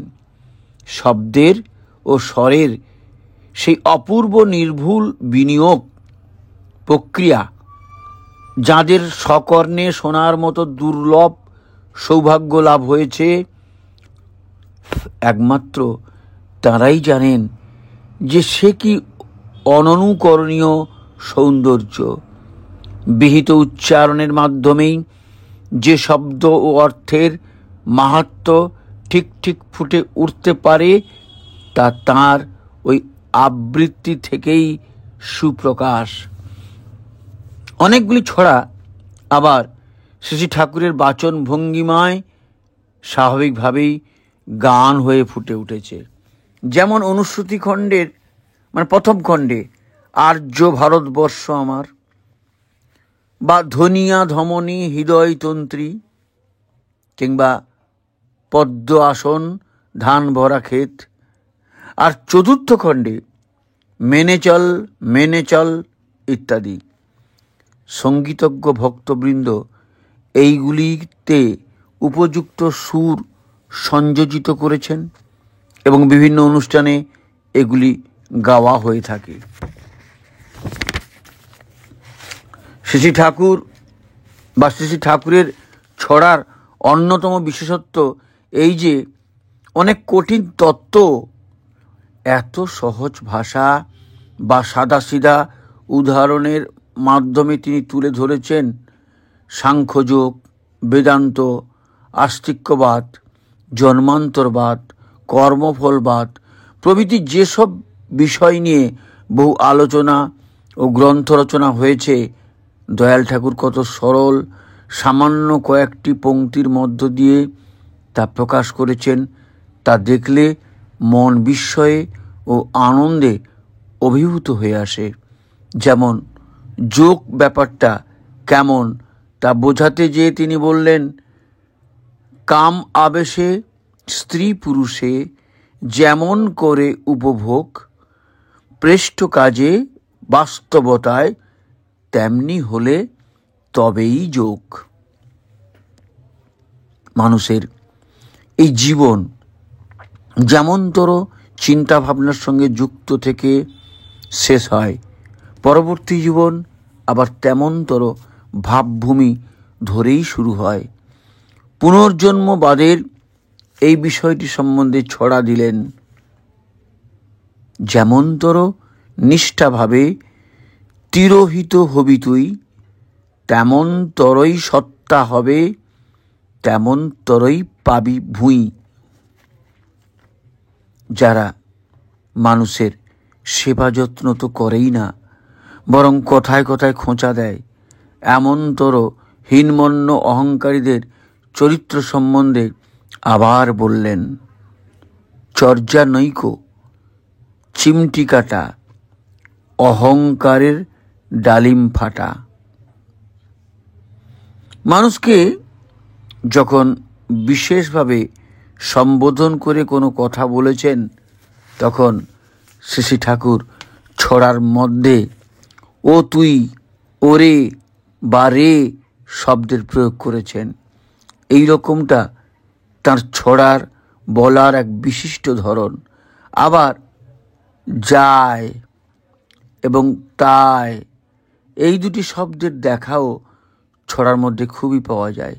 এর অর্থ যাহাতে তাহাতে, কখনো কখনো যাহাকে তাহাকে এই অর্থেও যায় তাই শব্দযুগল প্রযুক্ত হয়েছে।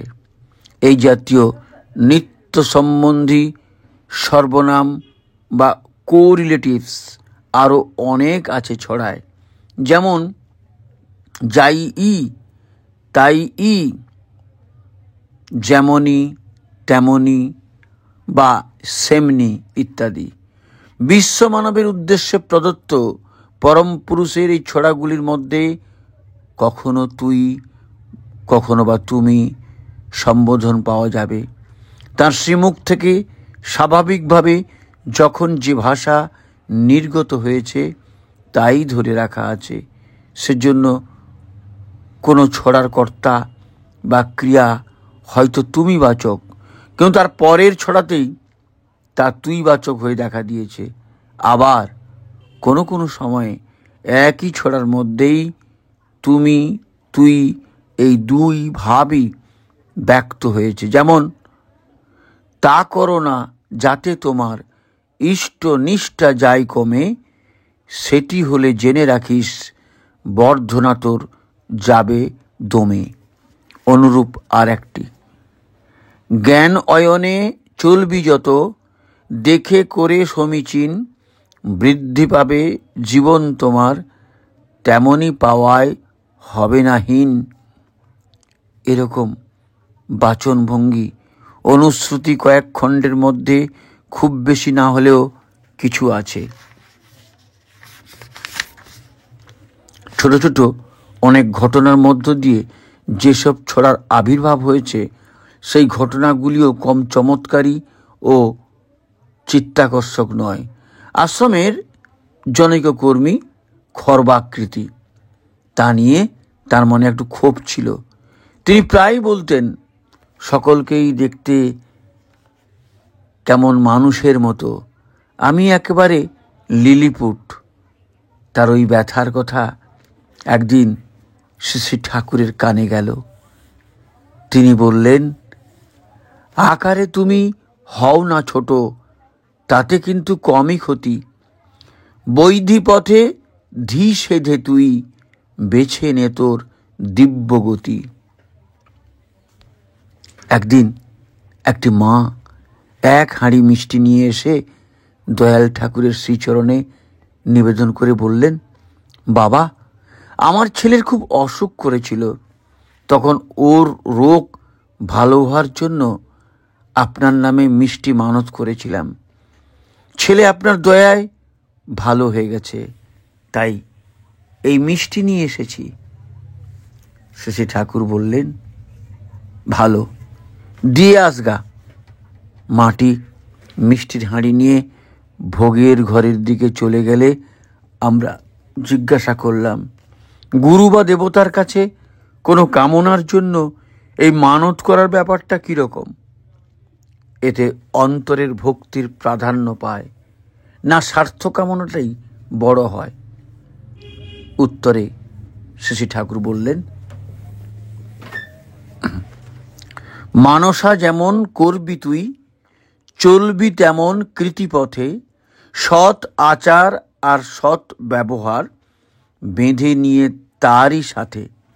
অর্থাৎ মানত করা থাক আর যাই থাক, মানুষের বিহিত সৎ পথে চলাটাই বিধাতার কাম্য। ওই রকম চলার ফলে যেমন শুভ আসার কথা, তা স্বাভাবিকভাবেই আসবে। এছাড়া অর্থাৎ বৈধ সচ্চলনে না চলে যে ব্যক্তি শুধু নিজের স্বার্থসিদ্ধির জন্য মানত করে, সে দেবতাকে একরকম ঘুষ দেয়।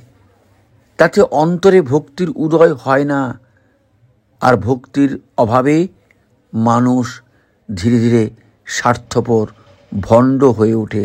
সেই জন্য এমনতর যারা করে তাদের সম্পর্কে পরে ঠাকুর আবার বললেন, পূজার ঘুষে ইষ্ট পূজে, ইষ্ট কোথায় তার, স্বার্থই ইষ্ট তারই লাগি, ওই ভানই দরকার।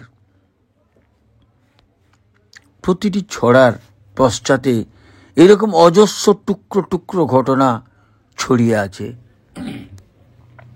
এই প্রসঙ্গে একদিনকার একটি ভারী মজার ঘটনা মনে পড়ছে। সংসারে মা আর ছেলে। মা শ্রী ঠাকুরের কাছে থেকে তার সেবা যত্ন করেন, ছেলে আশ্রমে থেকে পড়াশোনা করে। এদের ভরণ পোষণ সহ যাবতীয় খরচ শ্রী ঠাকুরই বহন করেন। তাছাড়া সেই পরম প্রেমময় অনন্ত স্নেহ, অফুরন্ত ভালোবাসার তো কোনো তুলনাই হয় না। কিন্তু ওই মায়ের সতত অশান্তি, তার মনের ধারণা আশ্রমের সকল লোকই তার থেকে ভালো আছে, সকলের ছেলেই তার ছেলের থেকে সুখে আছে। এই অবাস্তব সন্দেহে মায়ের মন ক্রমশ বিদ্রোহী হয়ে ওঠে। তিনি মন গুমরে অশান্তিতে কাল কাটাতে থাকেন, কারোর সাথে মন খুলে কথা বলেন না। এমনকি দয়াল ঠাকুরের ভালোবাসাতেও সন্দেহ করতে থাকেন। একদিন একটি সামান্য ব্যাপার নিয়ে ওই মা শ্রী ঠাকুরের কাছে আক্রোশে ফেটে পড়লেন। সব দোষ শ্রী ঠাকুরের উপর চাপিয়ে তিনি বলে উঠলেন, আমি আর সহ্য করতে পারছি না, আপনার কথা মতো চলে আমি কিছুই পেলাম না, অথচ আমার আশেপাশের সকলেই কত সুখে আছে। এভাবে থাকা আর আমার পোষাবে না। আমি কলকাতায় আমার আত্মীয়দের কাছে চলে যাব। দয়াল প্রভু একটু চুপ করে থেকে বিষণ্ণভাবে বললেন, যা ভালো বুঝিস করিস। এরপর ওই মা চলে গেলেন। শ্রী ঠাকুর তখন কিছু বললেন না। দিন চলে গেল, রাত কেটে গেল। পরদিন সকালে এই দিন সেবক কাছে যেতেই বললেন, লিখবি নাকি?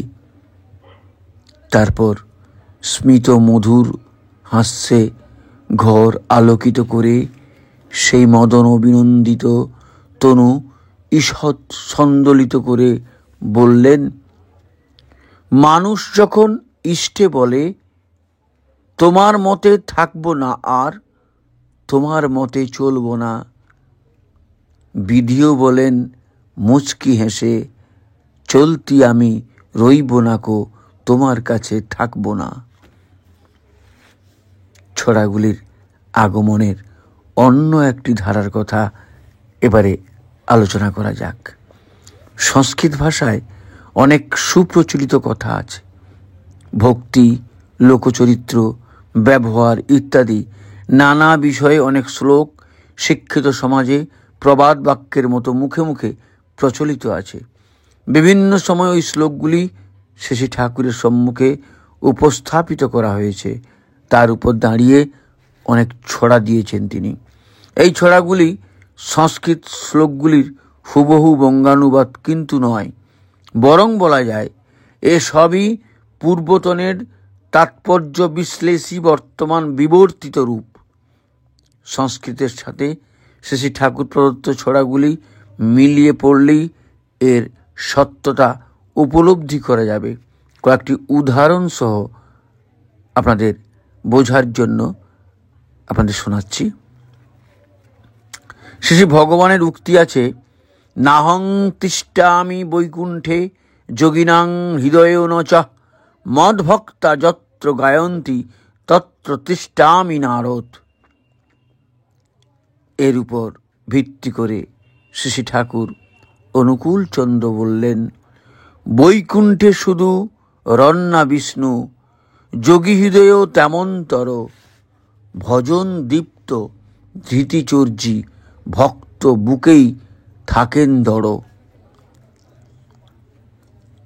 আমাদের অনেকেরই জানা আছে পিতৃস্তুতির সে বিখ্যাত শ্লোক, পিতা স্বর্গ পিতা ধর্ম পিতা হি পরং মং তপ, পিতরি প্রীতিমা পণ্যে প্রিয়ন্তে সর্বদেবতা।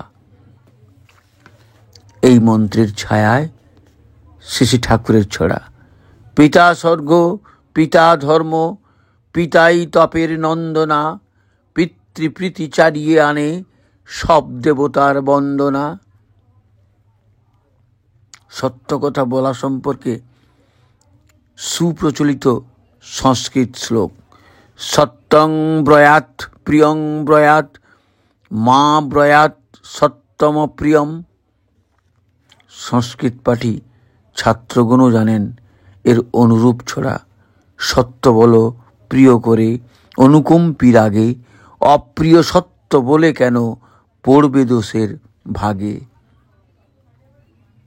ঠাকুর কি সুন্দর ছড়া দিলেন, সত্য বলো প্রিয় করে অনুকম্পী রাগে, অপ্রিয় সত্য বলে কেন পড়বে দোষের ভাগে। যেসব মানুষ কথায় কথায় রেগে ওঠে, আবার একটুকুতেই একেবারে আহ্লাদে গলে জল হয়, তারা অব্যবস্থচিত্ত। এদের কাছ থেকে অনুগ্রহ লাভও বিপজ্জনক। চাণক্য শ্লোকে আছে, ক্ষণে তুষ্ট ক্ষণে রুষ্ট, তুষ্ট রুষ্ট ক্ষণে ক্ষণে, অব্যবস্থিত চিত্তস্য প্রসাদোহপি ভয়ঙ্কর। এই কথাই একদিন শ্লোকে বললেন শ্রী ঠাকুর। এখনই যে তুষ্ট হলো, রুষ্ট হলো পরক্ষণেই, অব্যবস্থ এমন চিত্তের তুষ্টিও আপদ আনেই। ছড়ার সাম্রাজ্যে কত রকম অলঙ্কারের যে দেখা পাওয়া যায় তার ইয়ত্তা নেই। তার মধ্যে উপমা অলঙ্কারের সংখ্যা নেহাত কম নয়। দু একটি উদাহরণ নিয়ে আমরা বিষয়টি উপভোগ করার চেষ্টা করি। যেমন, নিষ্ঠাবিহীন ছন্নমতি মানুষকে সাধারণ জংলি কুকুরের সাথে তুলনা করে তিনি বললেন, জংলি কুকুরের লক্ষণই এই, নিষ্ঠা নাই তার অন্তরে, মাংস লোভে খুঁজে বেড়ায় এদিক সেদিক কন্দরে। এই জাতীয় মানুষদের কখনো একের প্রতি নিষ্ঠা থাকে না। স্বার্থসিদ্ধির জন্য তারা যখন যেদিকে সুবিধা পায় ঢলে পড়ে। আবার ইষ্টনিষ্ঠায় প্রদীপ্ত হয়ে সামগ্রিক জীবন নিয়ে সাফল্যের পথে চলা, এই কথাটা তিনি নানা ঢঙে বলেছেন। একদিন এক শরৎকালের পূর্ণিমা রাতে পূব আকাশে ভরা চাঁদখানার দিকে তাকিয়ে শ্রী ঠাকুর বললেন, ঢল ঢলে ওই চাঁদটি কেমন উঠল ফুটে ওই গগনে, ইষ্ট নিষ্ঠা ভরা বুকে ওঠ না থেকে সেই মগনে। এখানে মগনে মানে মগ্নতায়। ইষ্টই জীবন কেন্দ্র। তার সাথে যুক্ত থেকে চললেই মানুষ শক্তি লাভ করে। নিরন্তরভাবে ওই যুক্ত থাকাটাই নিষ্ঠা। এই তত্ত্বটি চমৎকার এক সহজ দৃশ্য উদাহরণের মাধ্যমে বললেন পরম দয়াল শ্রী ঠাকুর অনুকূলচন্দ্র। মাকড়সাগুলি দেখেছ কি কেমন সুন্দর জাল বনে? জাল বুনে তারা বসে থাকে দেখো, কিন্তু মাঝখানে তুমিও তেমনি শরীর যন্ত্রের নিষ্ঠা নিপুণ কেন্দ্রে থাকো। কেন্দ্রের অনুপাতে যা সব করণীয় করতে ভুলো নাকো। একবার জনৈক ভক্ত এসে প্রভুর কাছে তার সংসারের নানা রকম অসুবিধার কথা নিবেদন করছিলেন। বলছিলেন সংসারে তিনি একমাত্র ঠাকুর নিয়ে চলতে চান, আর সকলেই উল্টো পাল্টা রকমে চলে। ওখানে তাঁর আর থাকারই ইচ্ছে নেই। ভক্তটির দিকে একটুক্ষণ তাকিয়ে থেকে মধুর হেসে দয়াল ঠাকুর বললেন, ওখানেই থাকা লাগে। সব রকম ডামাডোলের মধ্য দিয়ে যদি নিজের নিষ্ঠা বজায় রেখে চলতে পারো ঠিক মতো, তবেই তো পেকে উঠবে বলে ছড়া দিলেন। মুশকিলের মধ্যেও থাকতে পারে সেই তো আসল থাকা। গাছে যে ফল পেকে ওঠে সেই তো সত্যি পাকা।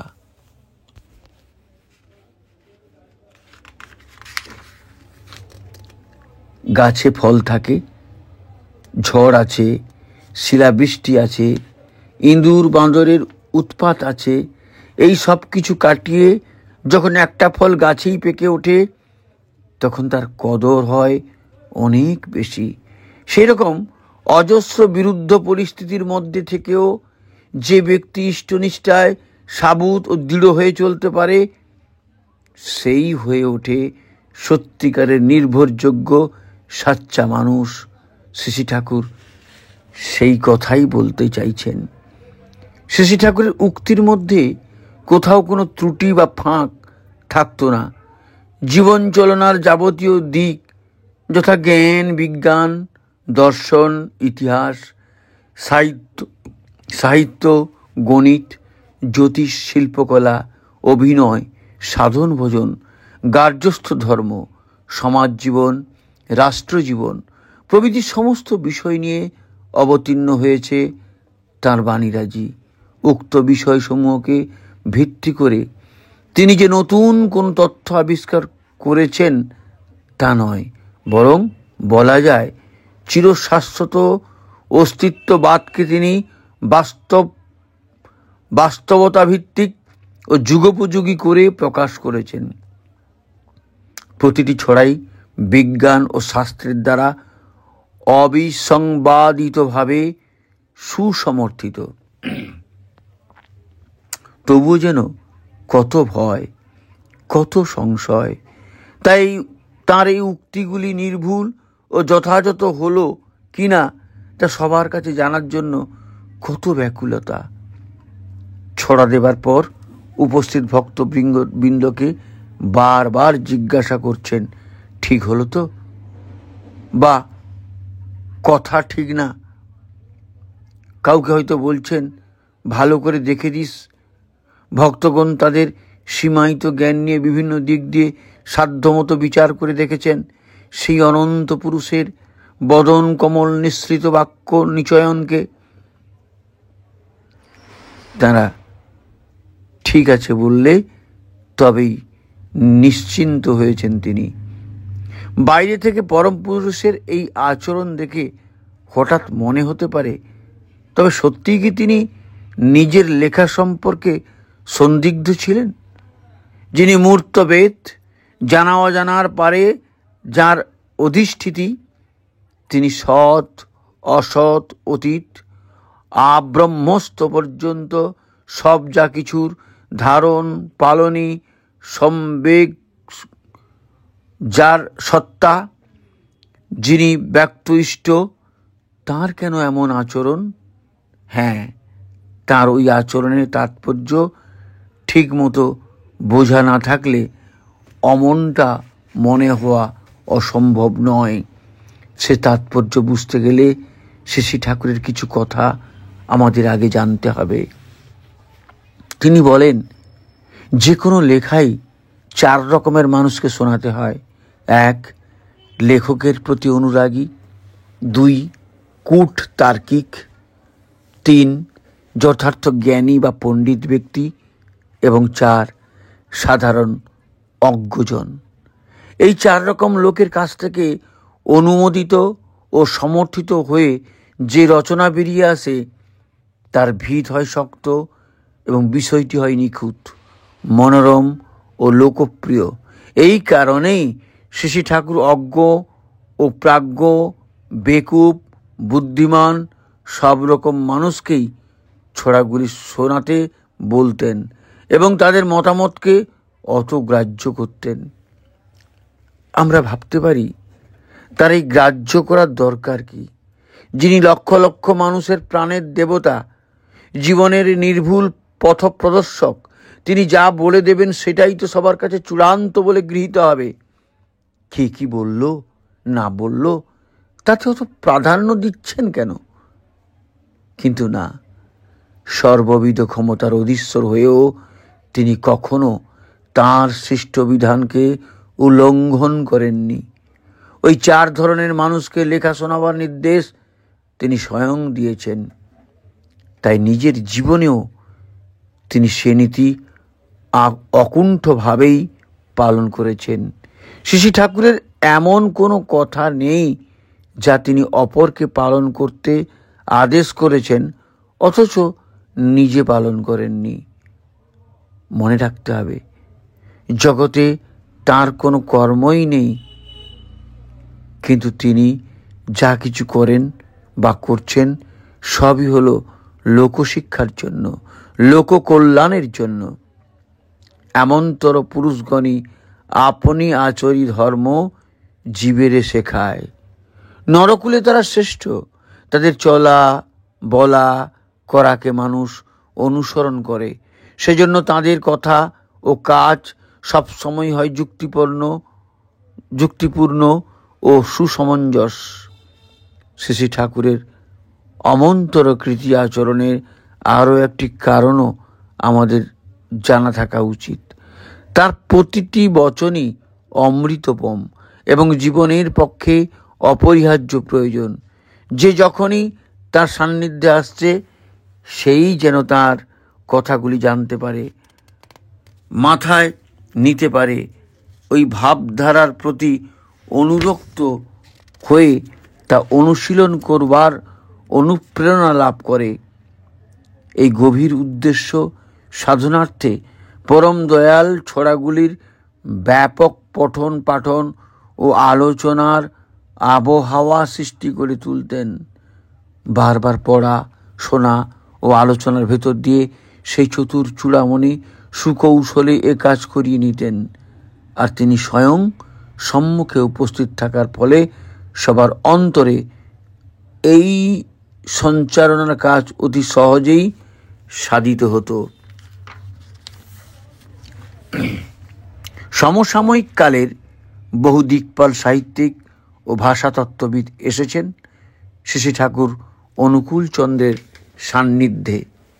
তারাশঙ্কর বন্দ্যোপাধ্যায়, ডক্টর শ্রীকুমার বন্দ্যোপাধ্যায়, ডক্টর আশুতোষ ভট্টাচার্য, অচিন্ত্য কুমার সেনগুপ্ত, শৈলজানন্দ মুখোপাধ্যায়, রেজাউল করিম, প্রেমেন মিত্র, নরেন্দ্রনাথ মিত্র, ডক্টর হাজারীপ্রসাদ দ্বিবেদী, চপলাকান্ত ভট্টাচার্য, দেবপ্রসাদ ঘোষ, অখিল নিয়োগী, নরেন দেব, উপেন গঙ্গোপাধ্যায় প্রভৃতি বহু মনীষী ব্যক্তি বিভিন্ন সময়ে শ্রী ঠাকুরের কাছে এসেছেন।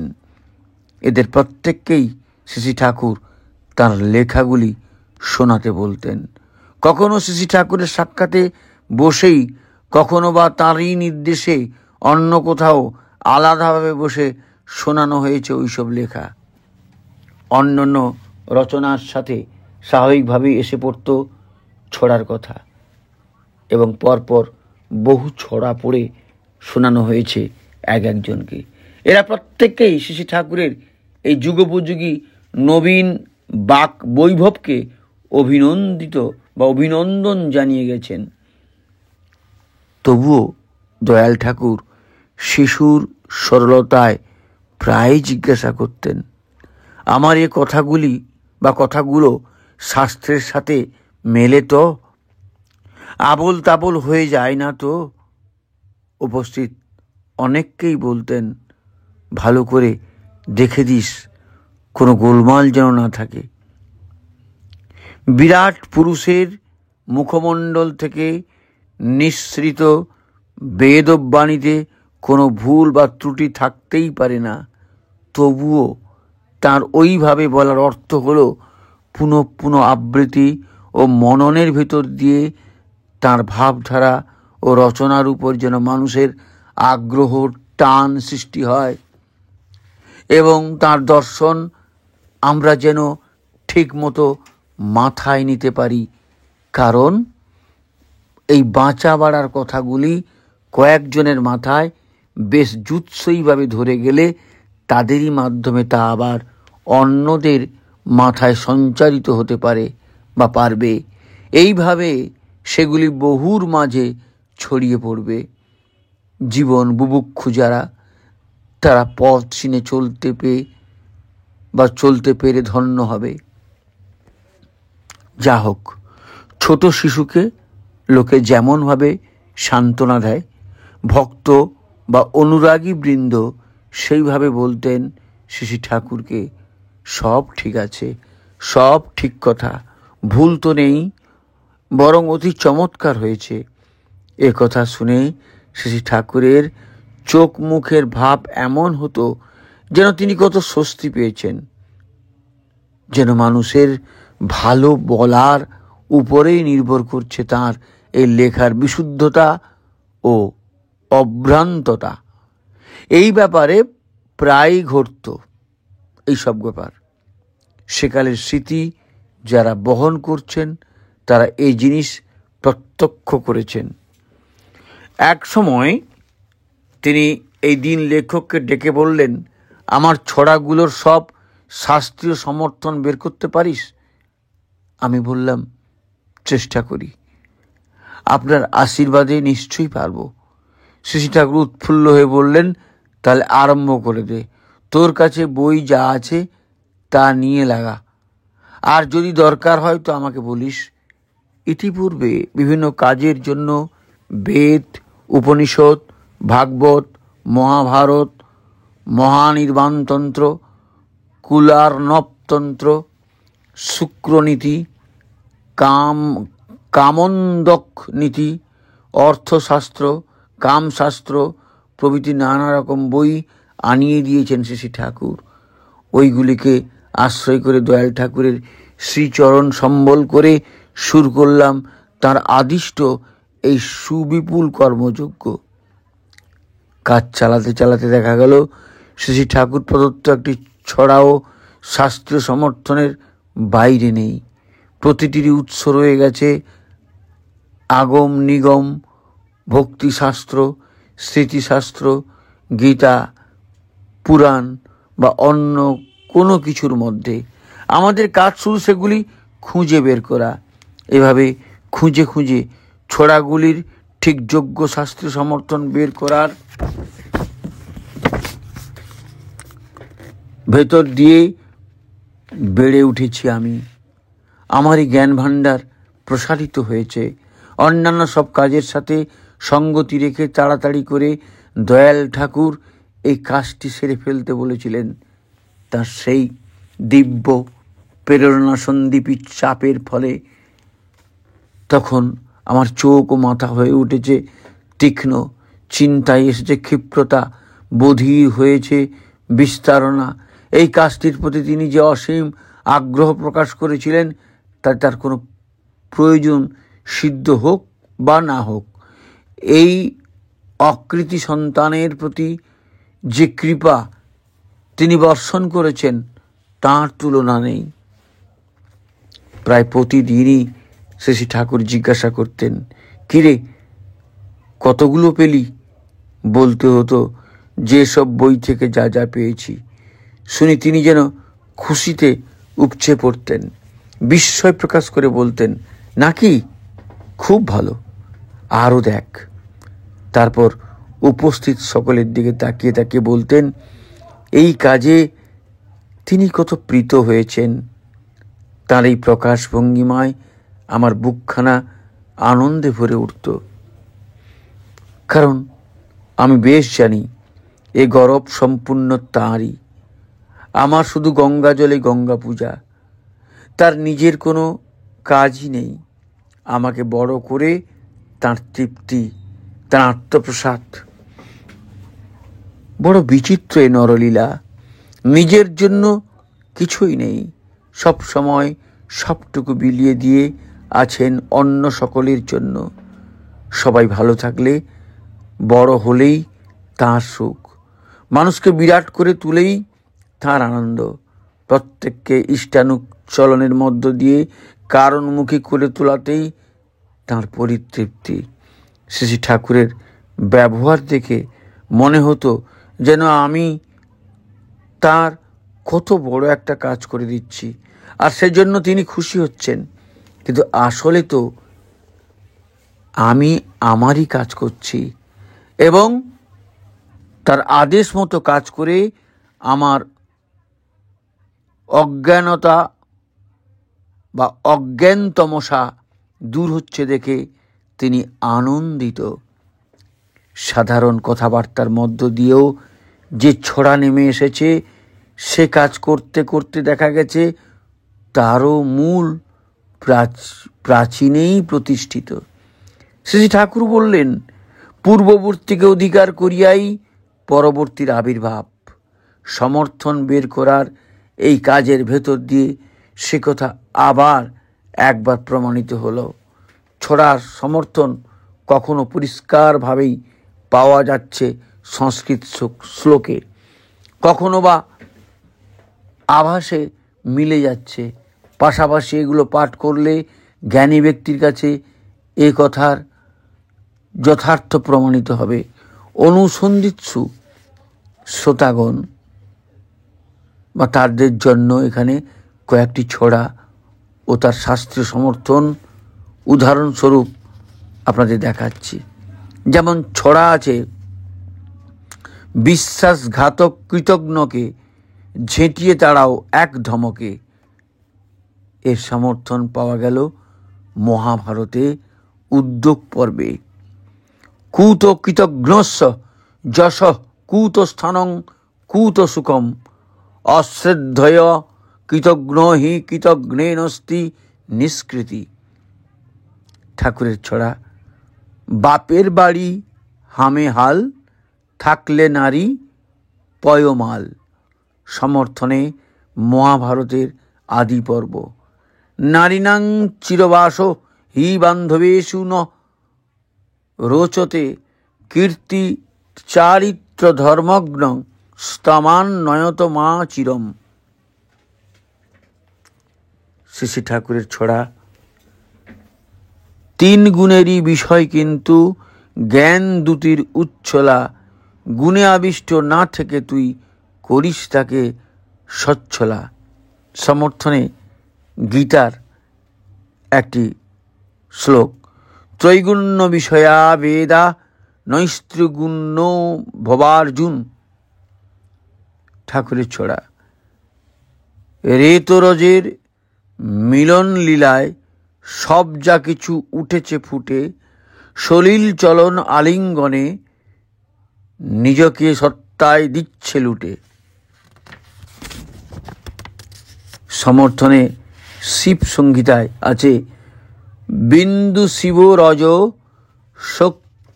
শক্তিরুভয়োর মেলাত স্বয়ং সপ্রভূতানি জায়ন্তে সশক্তা জড়রূপয়া। ঠাকুরের ছড়া। করেছ যা স্মরণ করো, করবে যেটা সেটাও তাই, কাতে কেমন কি ফল পেলে, কিসে কি ফল ফলে নাই। সমর্থনে ঈশোপনিষদে আছে ওং কৃতস্বর কৃতংস্বর কৃত স্মর কৃতং স্মব।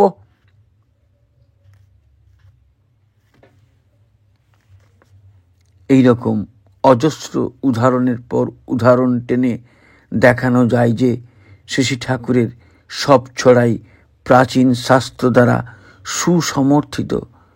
সব উদাহরণ দেখানো এইটুকু সময়ের বা এই নিবন্ধের উদ্দেশ্য নয়।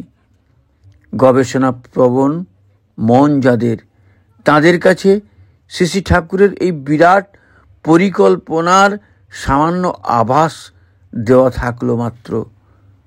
আমরা বিশ্বাস করি অনাগত ভবিষ্যতে এমন আগ্রহশীল এবং অনুসন্ধিৎসাপরায়ণ মহাজীবনের আবির্ভাব নিশ্চয়ই ঘটবে, যাদের ইষ্টানুকূল তপস্যা ও অনুশীলনের ভেতর দিয়ে যুগপুরুষোত্তম প্রবর্ত এইসব ছড়া, চিন্তা ও কর্মের অনেক নতুন দিগন্ত উন্মোচন করবে। ছড়ার আছে সরল সাবলীল ছন্দময় গতি, তার ফলে এগুলি অতি সহজেই জনমানসে সর্বস্তরে পৌঁছাতে পারবে।